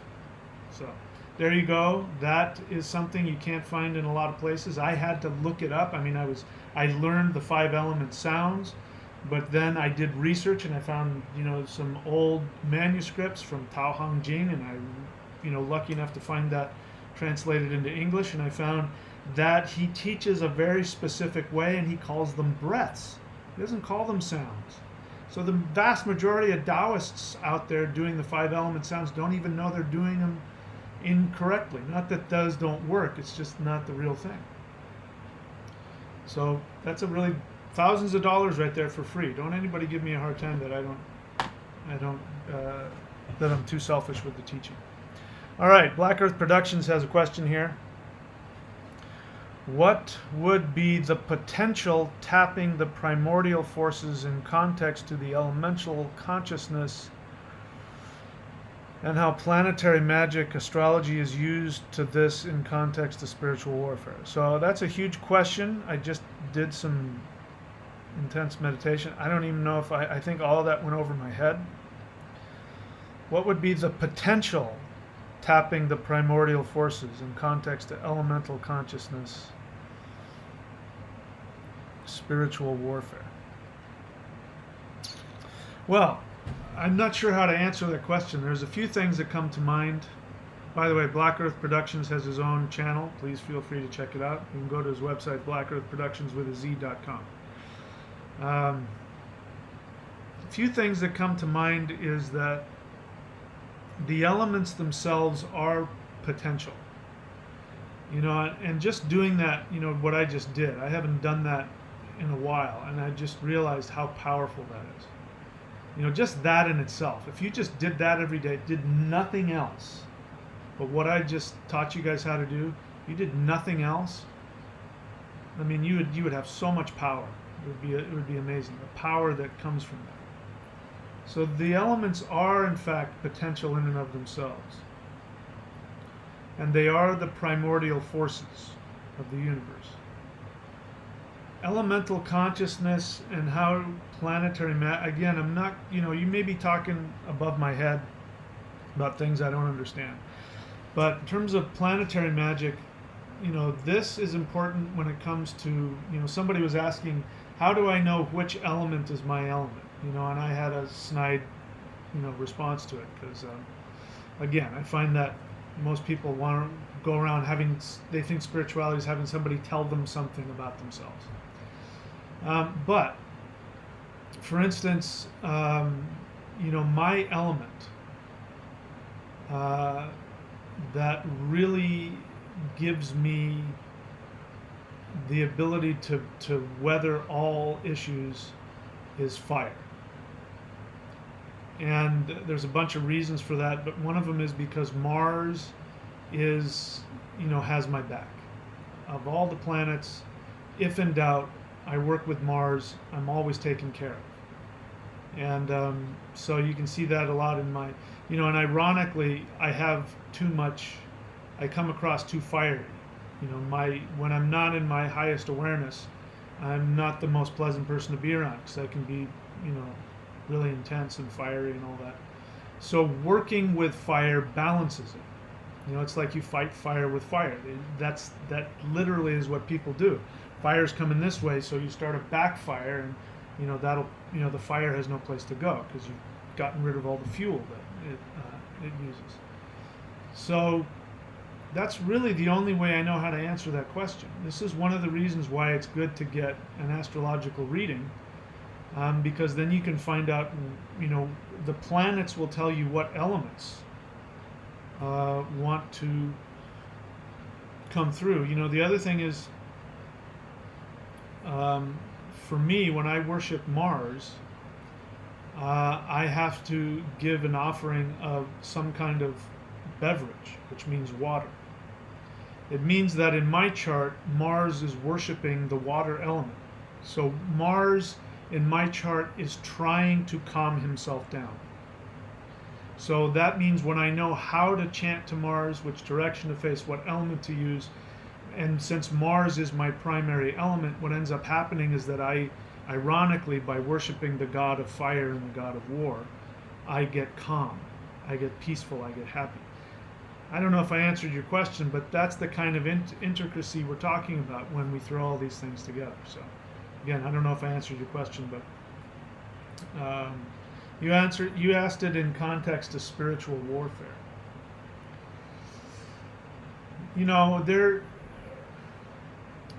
Every single one of the planets has a warrior aspect to it. So any one of the planets can be used in spiritual warfare. And I'm not talking specifically about a planet, but I had a student for a while who came to learn spirit fighting from me, and he came in. He wanted to ask. The Buddhists would seek to, if they're fighting a demon, they would seek to help the demon become self-aware. How does your tradition do that? And I said, we don't do that. We just take them out. We just go and fight them. We treat them like criminals and forces to be destroyed, and we go and just destroy them. I said, but either one, you get the same thing, because demons. Let me explain something about demons, since we're talking about warfare. I've seen firsthand, now more than ever, with things I won't talk about now, but I've seen how demons are created.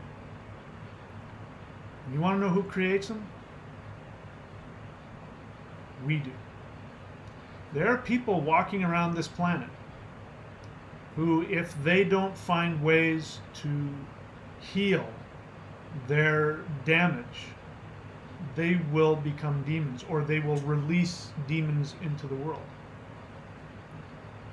And I know the difference now between a demon that's floating around in the world and one that is being created by somebody's lower self. I can now feel the difference. There's been two people now that I can think of.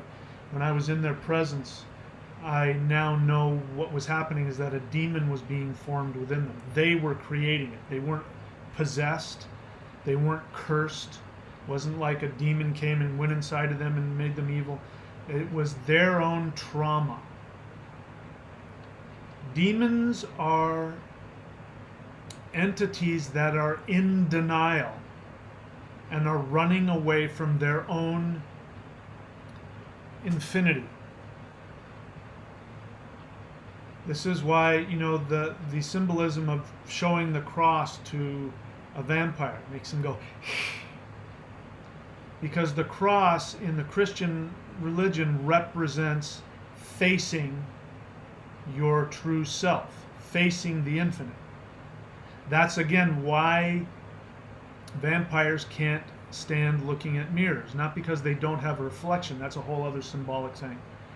It's because if they were to see themselves, they would become aware. And they are seeking to run away from their awareness. They're afraid of the pain that would be caused if they saw their own damaged essence. And I'm not saying vampires exist. I'm giving you an example. People are the same way. When people are, an alcoholic is in their alcoholism, they don't want to go to Alcoholics Anonymous and be told they have a problem with alcohol. If somebody's got gambling problems, they don't want to look at that. Those are simple, but they're, much deeper things. When people are running away from themselves, and when people have been damaged, this is why you are responsible for all of the damage that you cause, whether you're aware of it or not. This is why it is always important to live in integrity. This is why it's always important, whatever you do, your thoughts must be, how can my life be constructive and healing to all I come in contact with?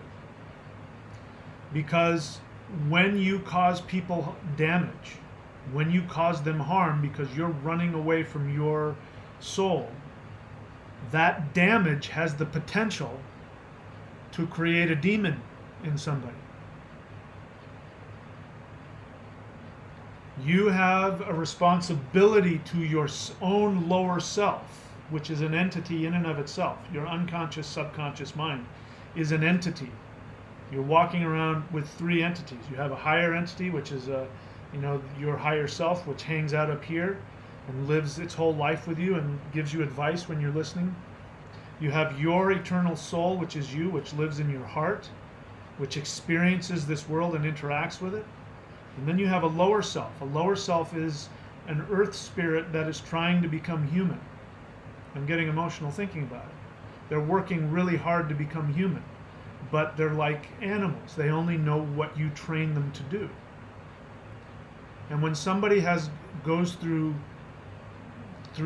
trauma, whether that's childhood trauma or something else, that damages the lower self. Now, if you don't do your job to follow a spiritual path, to learn to heal, that trauma can turn into a demon. And when you die, that gets squirted out onto the planet. Your soul goes back and, does whatever it does and learns whatever lessons. Your lower self has been squirted onto the planet. That's what ghosts are. They're not the souls of people. They're the lower self of somebody that was not balanced. And there are demons that can be released onto the world because of what humans do. Before humans were here, there were no such things as demons. We created them.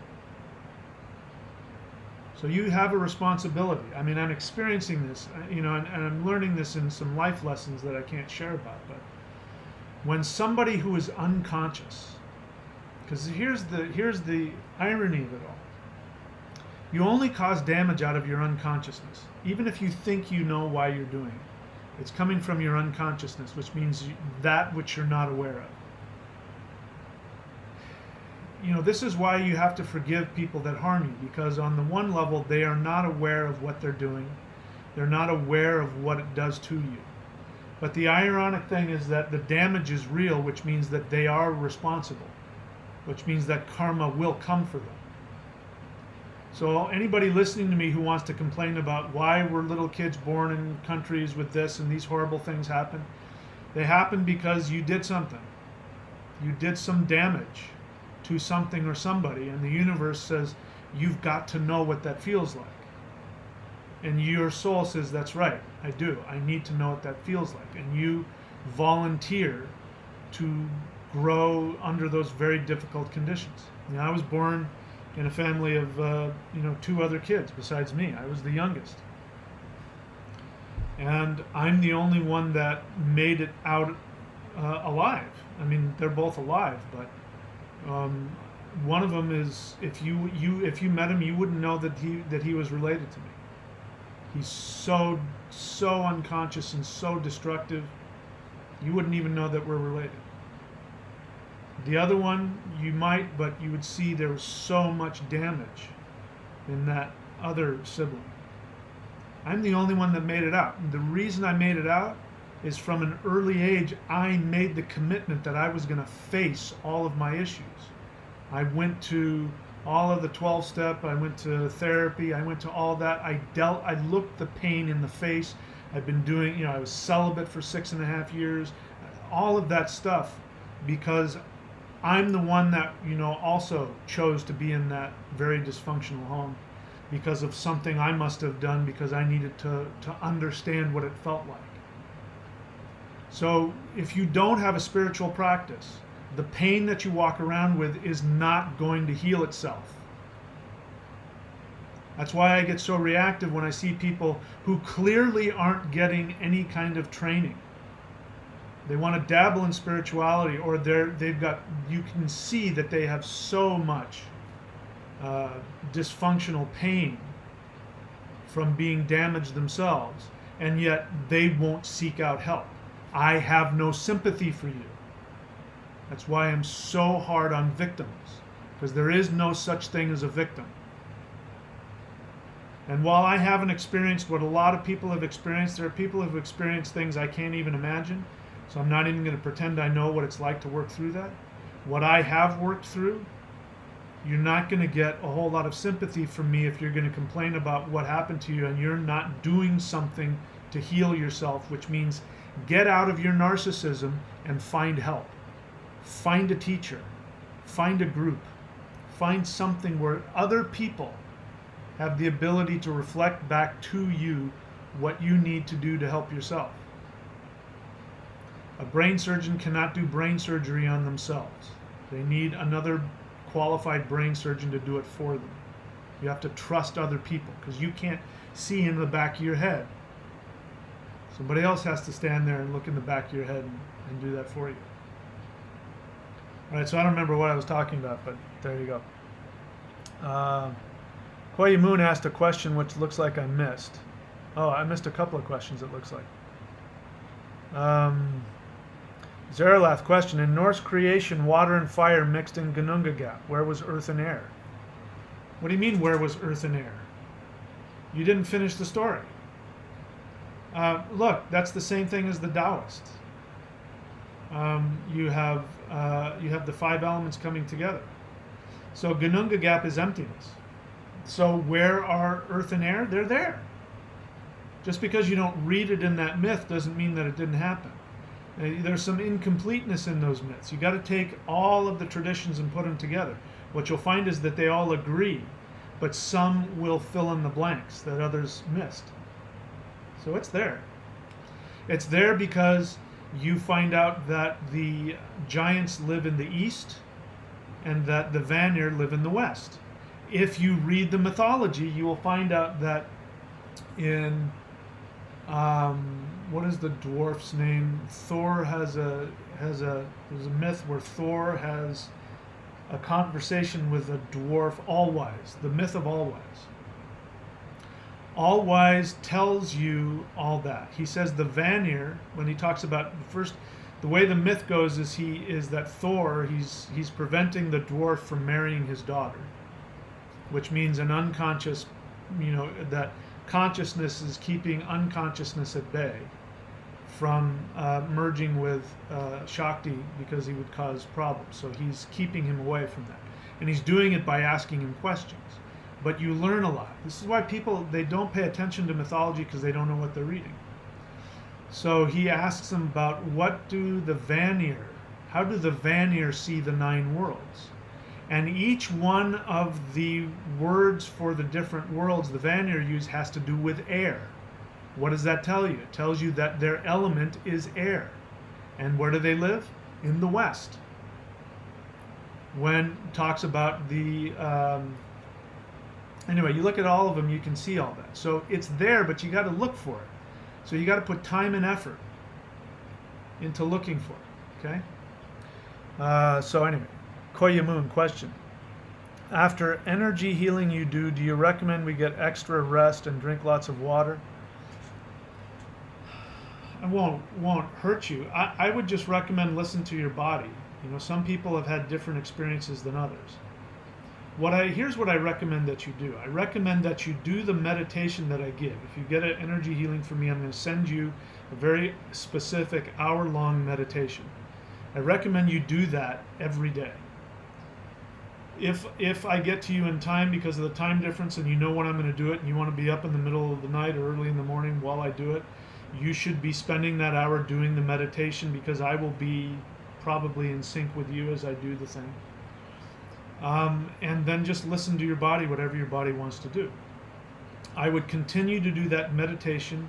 You do it every day for the rest of your life, but I would recommend doing it for at least a week, and listen to your body. But the thing that I recommend is that watch your life and watch how your external life comes to you, and the messages that come to you, and the awarenesses that you see about your interaction with your life. That's what I would recommend. Psychic Cynthia is interested in learning. Okay. Let's see. Black Earth Productions. I think I answered that question. Again, I don't even know Kuragu or whatever. I don't know how to pronounce his name.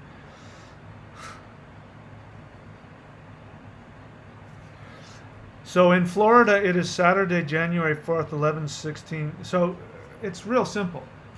All you have to do is just go.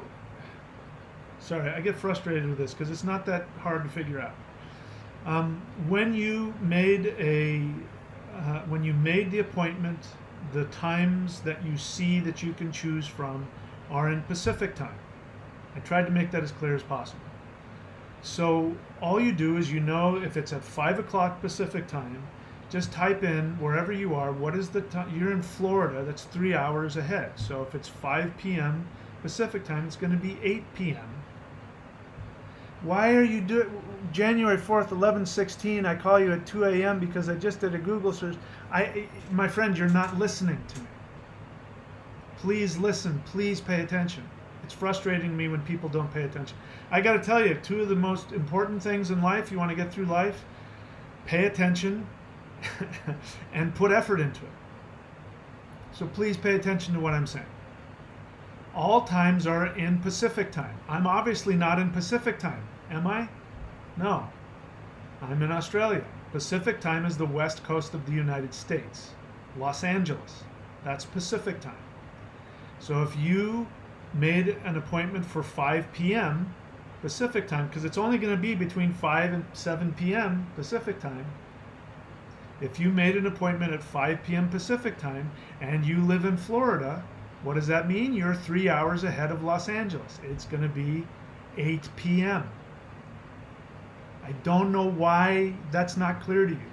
Even in the email I sent to you, I couldn't have made it more clear. Don't overthink things, guys. Don't try so hard. All right. Sorry, it's just frustrating because you're not the first person to make that mistake. Daniel, question. Is the lower self relative to the root chakra? Yes. To the Jungian shadow. The Jungian shadow has to do with those things that you don't face. and that is an arbitrary decision based upon your judgments of yourself. So it could have, but people, I made a video about this. The shadow, when people talk about shadow work, I'm going to do shadow work.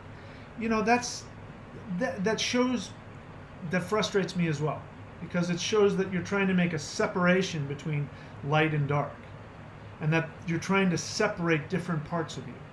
All that means is that you have shame about something. Maybe there should be shame. Maybe you're torturing small animals and you have shame about that. You should have some shame about that.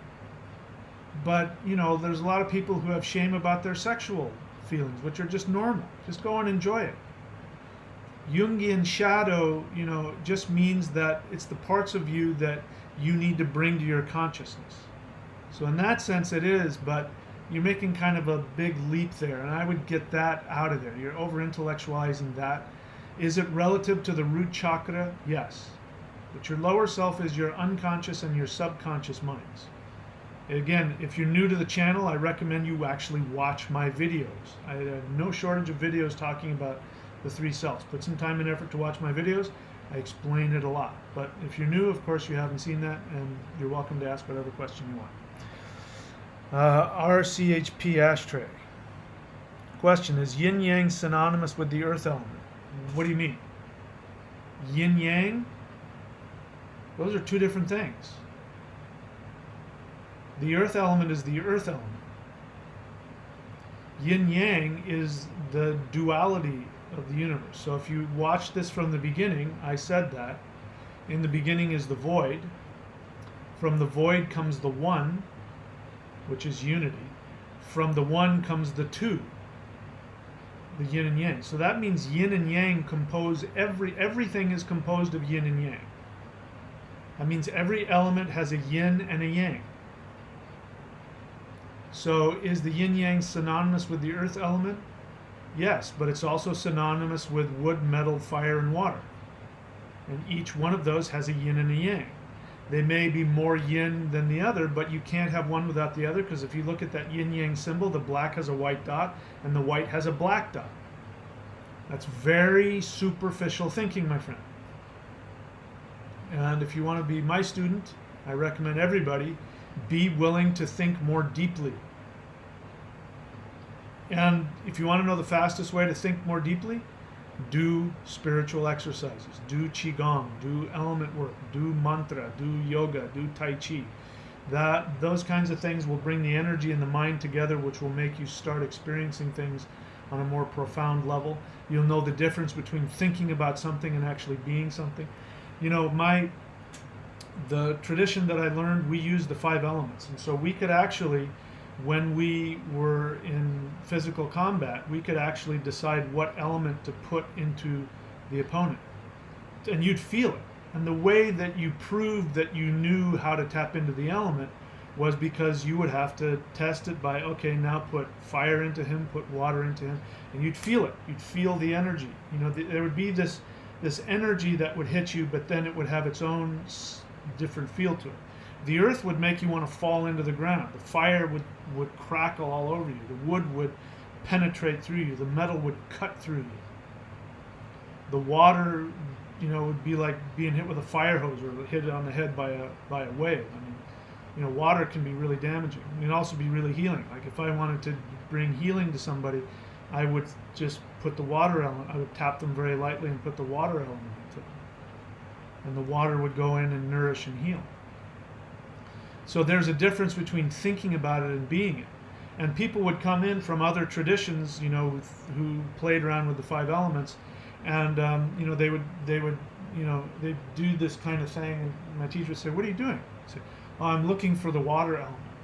He says, "You don't need to look for it; just be it. Just become it." How do you do that? I don't know. You just do.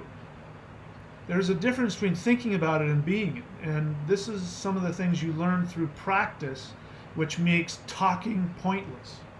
So when people have to talk about elements and the soul and the this, I already know that they're stuck in their head. They haven't actually practiced a tradition, which the discipline will actually get you in touch with it so you can be it and feel it. You don't have to talk about it. That's why when people want to talk about different things and say, oh, this is good and that is good, it's like, we shouldn't make a judgment between these two things, like, when it comes to the elements. So use that for example.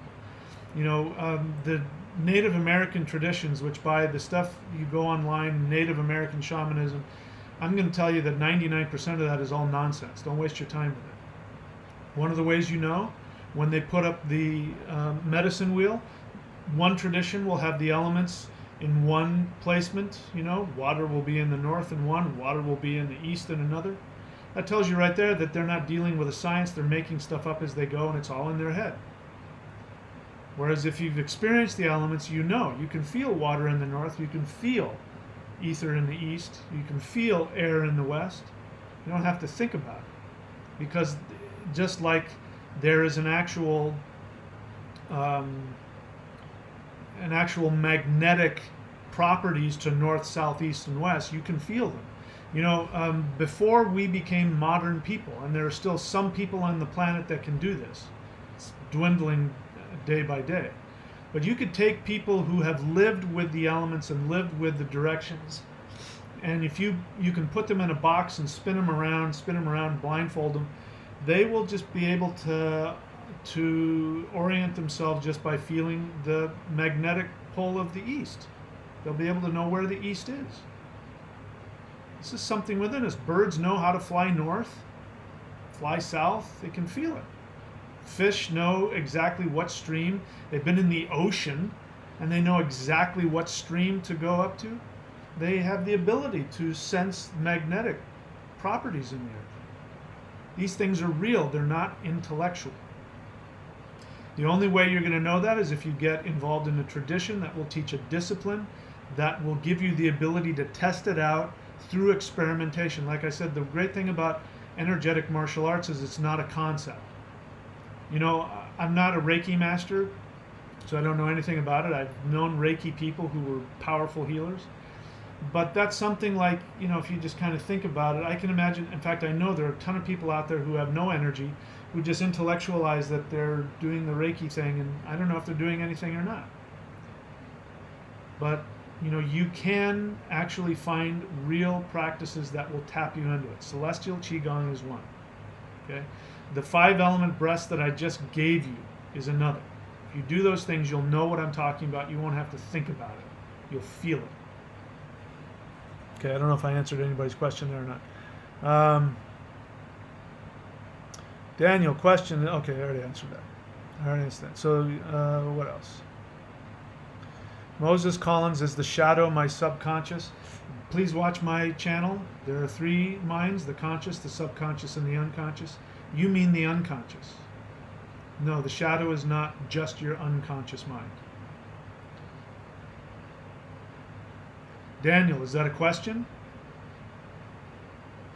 All right, so again, you're talking generalities. And I'm glad that you have an opinion and you might know something about it.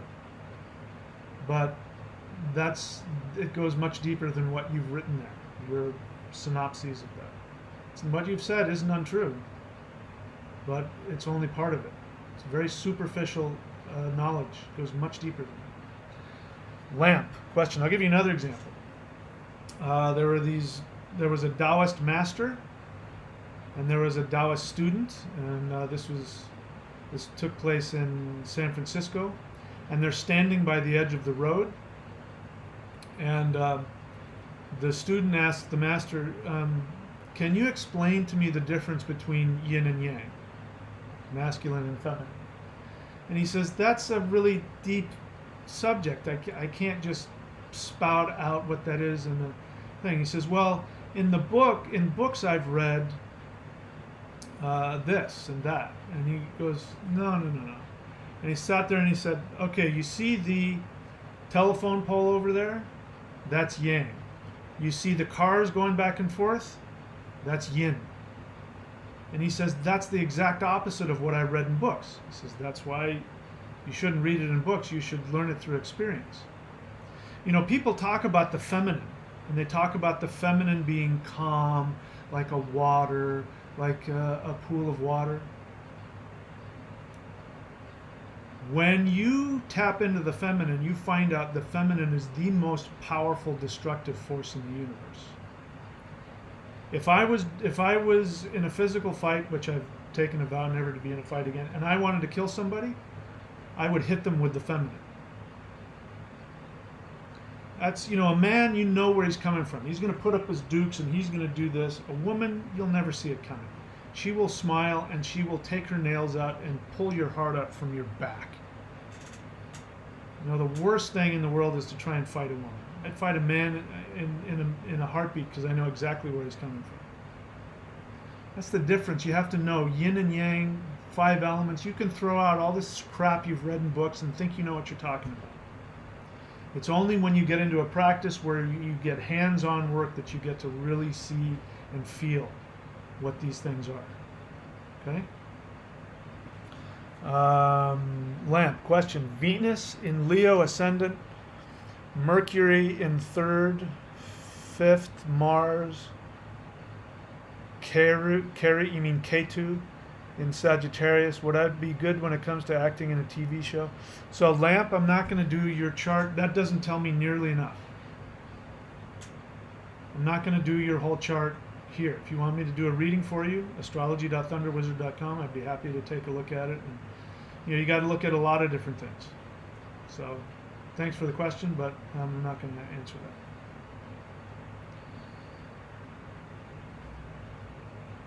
Koya Moon, question. When people try to balance the chakras of the body,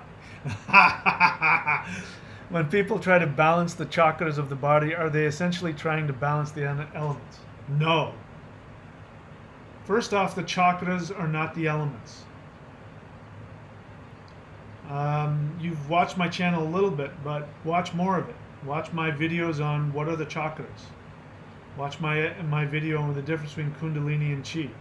I laugh because it's just, that kind of thing. I'm going to balance my chakras is sort of like saying, like people who are going to remove their chakras.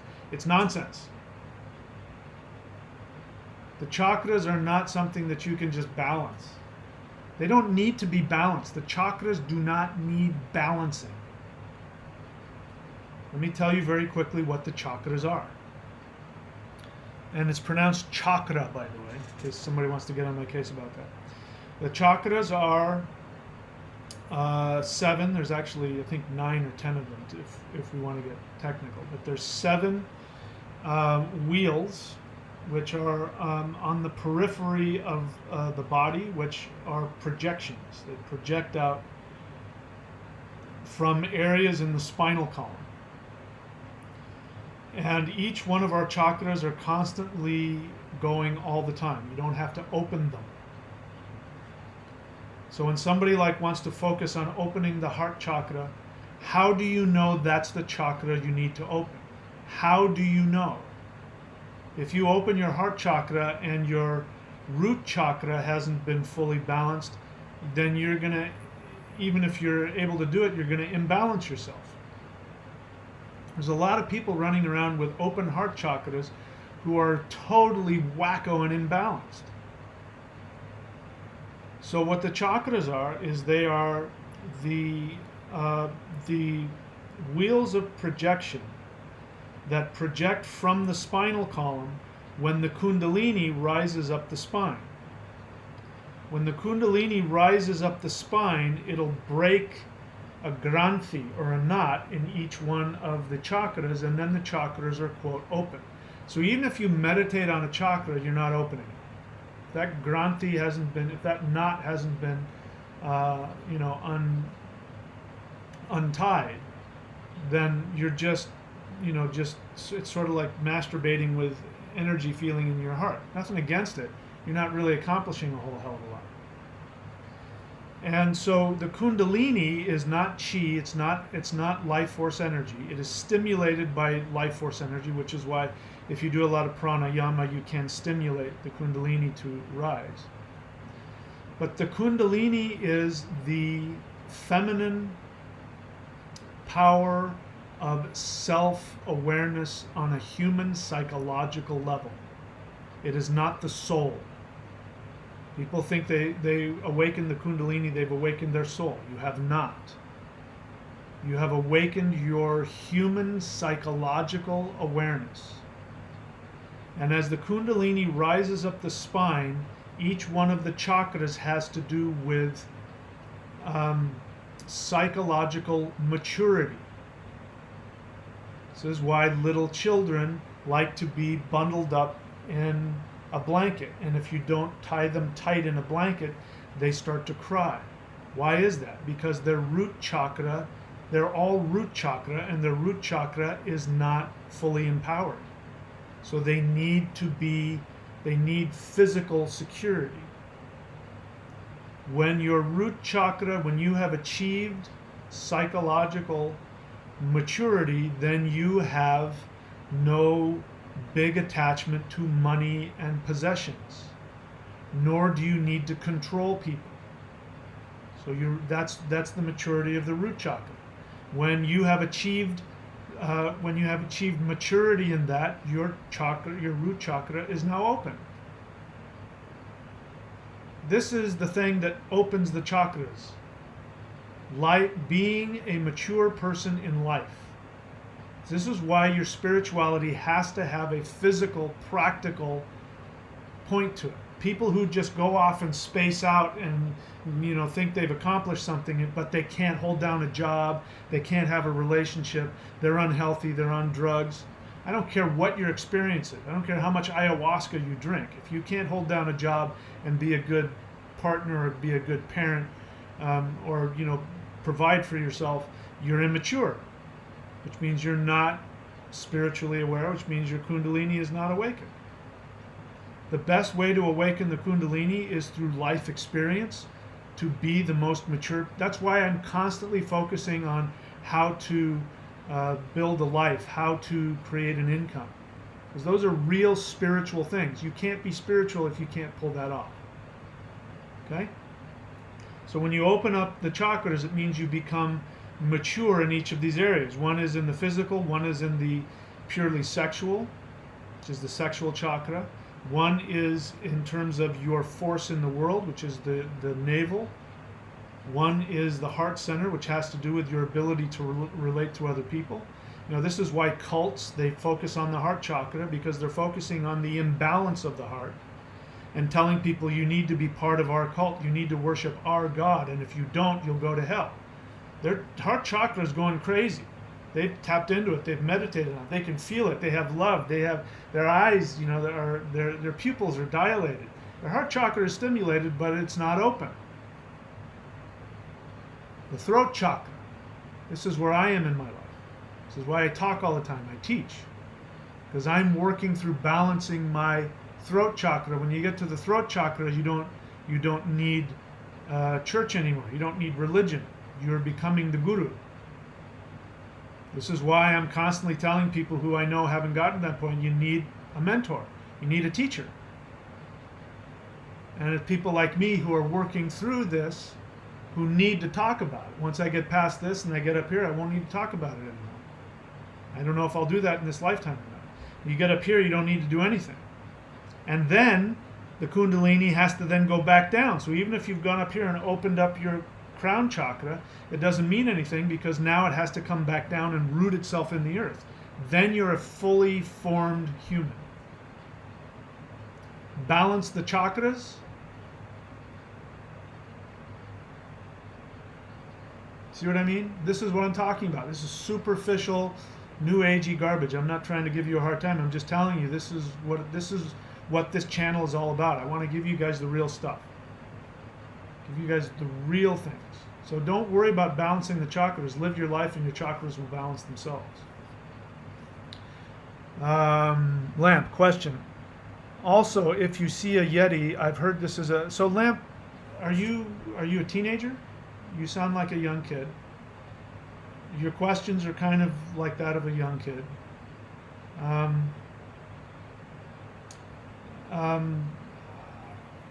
I've had, if you want to find out what I think about what, where did you see a Yeti? Were you in the Himalayas? Because they're only in the Himalayas. Did you see a Bigfoot somewhere? So go watch my video about Bigfoot if you want my answer about that.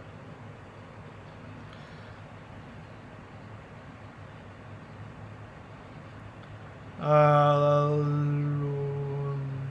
okay, so Lamp, you don't have to contact me about a reading. You go up here, go to either astrology.thunderwizard.com and buy a reading and book one, or you can go to courses.thunderwizard.com and you can see the different readings I do. You don't have to contact me about one. Purchase one, and then I'll tell you how to schedule it. Zerleth, what is that cobwebs clearing feeling in the mind when you have an epiphany? I don't know. I can only guess. I'm guessing that we all live with. I'm trying to find the right phrase for what I'm thinking. We all live with deliberate unconsciousness. We wouldn't be human if we didn't. We all do. It's just a question of how much we've worked through and how much we're willing to look at. So I think what's happening is when you have an epiphany, your experience of the cobwebs clearing is probably you're releasing your deliberate, forced unawareness. Because we push awareness down, things we don't want to see or not ready to see. So if you're having an epiphany, it just means you've become aware. I was talking with somebody just the other day, and we were talking, and they said something. I won't get specific, and I asked a question which just seemed like kind of obvious to me. Well, why don't you just blah blah blah? And the person later said, that was such an epiphany for me. All that means is that that person was ready to become conscious of something, and I just happened to be there when I asked the obvious question, and they had their own epiphany.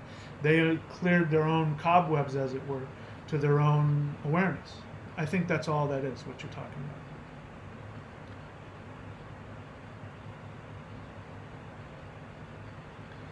It was in the northern woods of Yeti. There is no such thing. Yeti is a term for a creature that lives in the Himalayas. So whatever northern woods you're talking about, there's no northern woods of Yeti. I don't know what that means. Ontario. So you didn't see a Yeti, you saw a Sasquatch.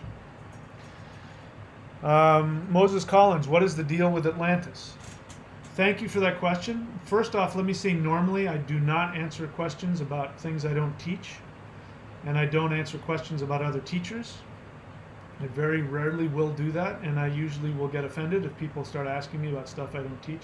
However, I like this question because I like taking hammers and destroying New Age nonsense. So all the stuff that you've read and heard about Atlantis is New Age nonsense. How do I know? There is an island in the Aegean, in the Mediterranean, called Santorini. Go look up Santorini and learn about the culture that lived on Santorini. That is Atlantis. All the other stuff you read about Atlantis being out in the middle of the Pacific Ocean or the Atlantic Ocean or whatever, and the this and the Lemurians and they traveled to this and that, it's all nonsense. It's all New Age hooey. There was an actual city on Santorini, and if you don't know what Santorini is, it's just like this husk of what used to be this island, and the whole middle of it is gone. It's because it was a volcano that just completely exploded.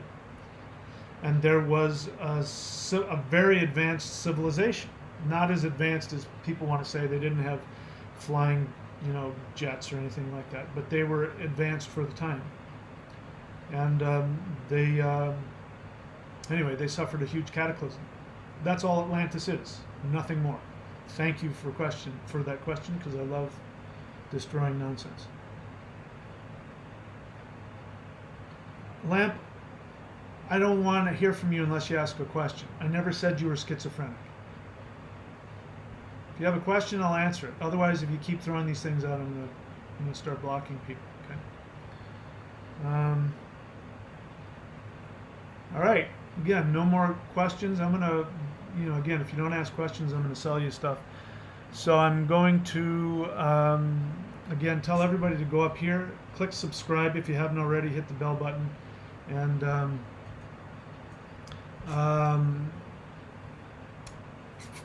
I'm going to put up. I'm going to give you a short video on the Celestial Qigong, which is the most powerful energy practice I know of.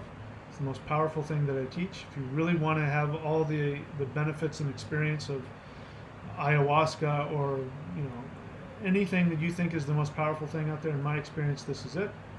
And if after this there are any questions, I'll answer them. If not, I'll call it a day.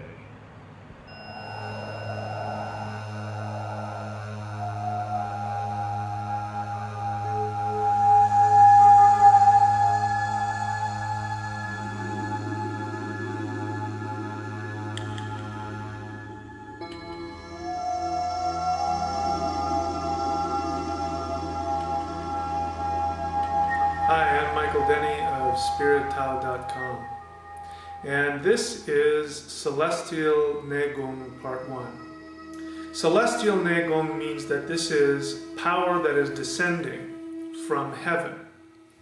And the idea is that we are all microcosms of the entire universe. You are the entire universe, and everything around you is simply the projection. You are looking within yourself. So when you look up into the stars at night, you're actually looking deep within your own body. When you look at the sun, the moon, the trees, the flowers, you're looking within yourself. This is Negung. And so what we're doing is we're simply releasing that infinity from within us. You are tapping into and releasing the power that is within our own body, our own cells, our own organs. So one of the reasons that I'm making this DVD is in the hope that the essence and the spirit of the teaching of the Shang-Qing arts can be taught to the world at large, and it is my hope that the core essence of what the Shang-Qing tradition is will continue to live and grow and evolve. As we move on into the Aquarian age, everything is changing. I don't need to tell you that. The entire world is changing, and what we are seeing now is that if people hold on to external things, they are very challenged in life. And those who are making the transition into the next phase that we are moving into in the world as we approach 2012, those who look within and find their source of strength from within, those are the people who are getting the most out of life and will make the transition into the next phase of evolution most comfortably. It is my belief that the Shang-Qing tradition is one method whereby human beings can evolve into the next level of being in the most comfortable fashion and be able to take advantage of the rapid, energetic, mental, and spiritual changes that are going on in the world today.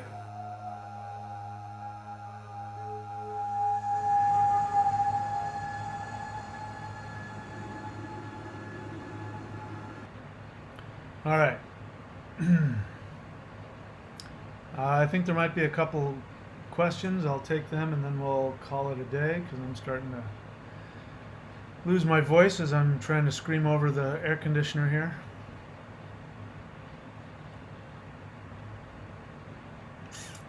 Will Johnson question, what's the deal with the 4 yugas and the evolution of humanity?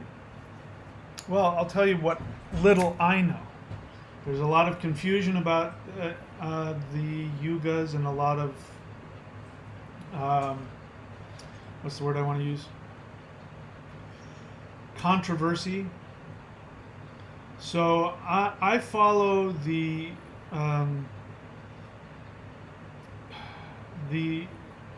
sorry, I'm starting to run out of steam here, but I'll just tell you where we're at. So the yugas, I think, last something like 25,000 years. Depends on which theory you go with. The one that makes sense to me is the one that says that they go like 25,000 years a pop or something. And so we are no longer in Kali Yuga. Kali Yuga means the age of darkness. And the age of darkness, if you follow this, the one I'm talking about, the age of darkness started right when Christianity was introduced onto the world.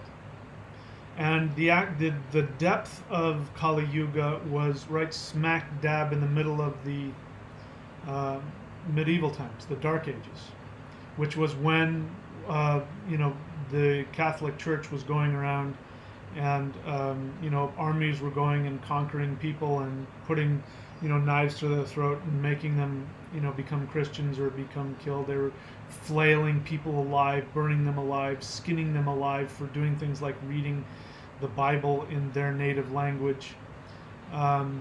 This was the heart of Kali Yuga. Kali Yuga, the understanding is that only 25% of the population was connected. Kali Yuga means that our solar system was the furthest away from the galactic center. I have no idea how true or untrue this is when it comes to astronomy. I'm just telling you the tradition. Is that as our solar system gets further and further away, it goes into darkness. The closer we come to the galactic center, the closer we get to God and the more aware we become. So the golden age is when humans are the closest and they don't need to talk and they don't need to do all kinds of things. There's some really good theories about what the pyramids really are. I won't get into that this time. Anyway, bottom line is we are no longer in Kali Yuga. We've, once like if here's the center of the universe, right, and our solar system is doing this, right, here's Kali Yuga, and here's the Golden Age, and here's Kali Yuga. So we passed Kali Yuga, and now we're heading back towards the center. And so now we've passed out of Kali Yuga, and we're in Dvapara Yuga.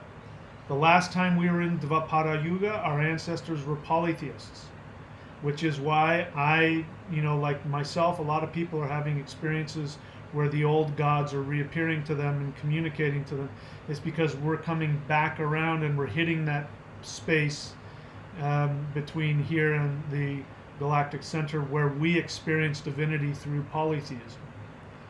So that's why that's happening. So in terms of the evolution of human beings, it's not so much about the evolution of human beings as it is the closer you get to the center, the more you become a fully human, fully empowered human, and the furthest away, the more challenging it is. So Dvapara Yuga says that, and we've just entered it. So bear in mind, we're still sort of shaking off Kali Yuga. We still got a lot of Kali Yuga still going on, but we're shaking it off. Kali Yuga was 25% awareness, and Dvapara Yuga is 50%. So half of the population will be aware. What's happening politically? Split down the middle, and very, very extreme polarized views. That's Dvapara Yuga. Get used to it. That's what I know about that. All right.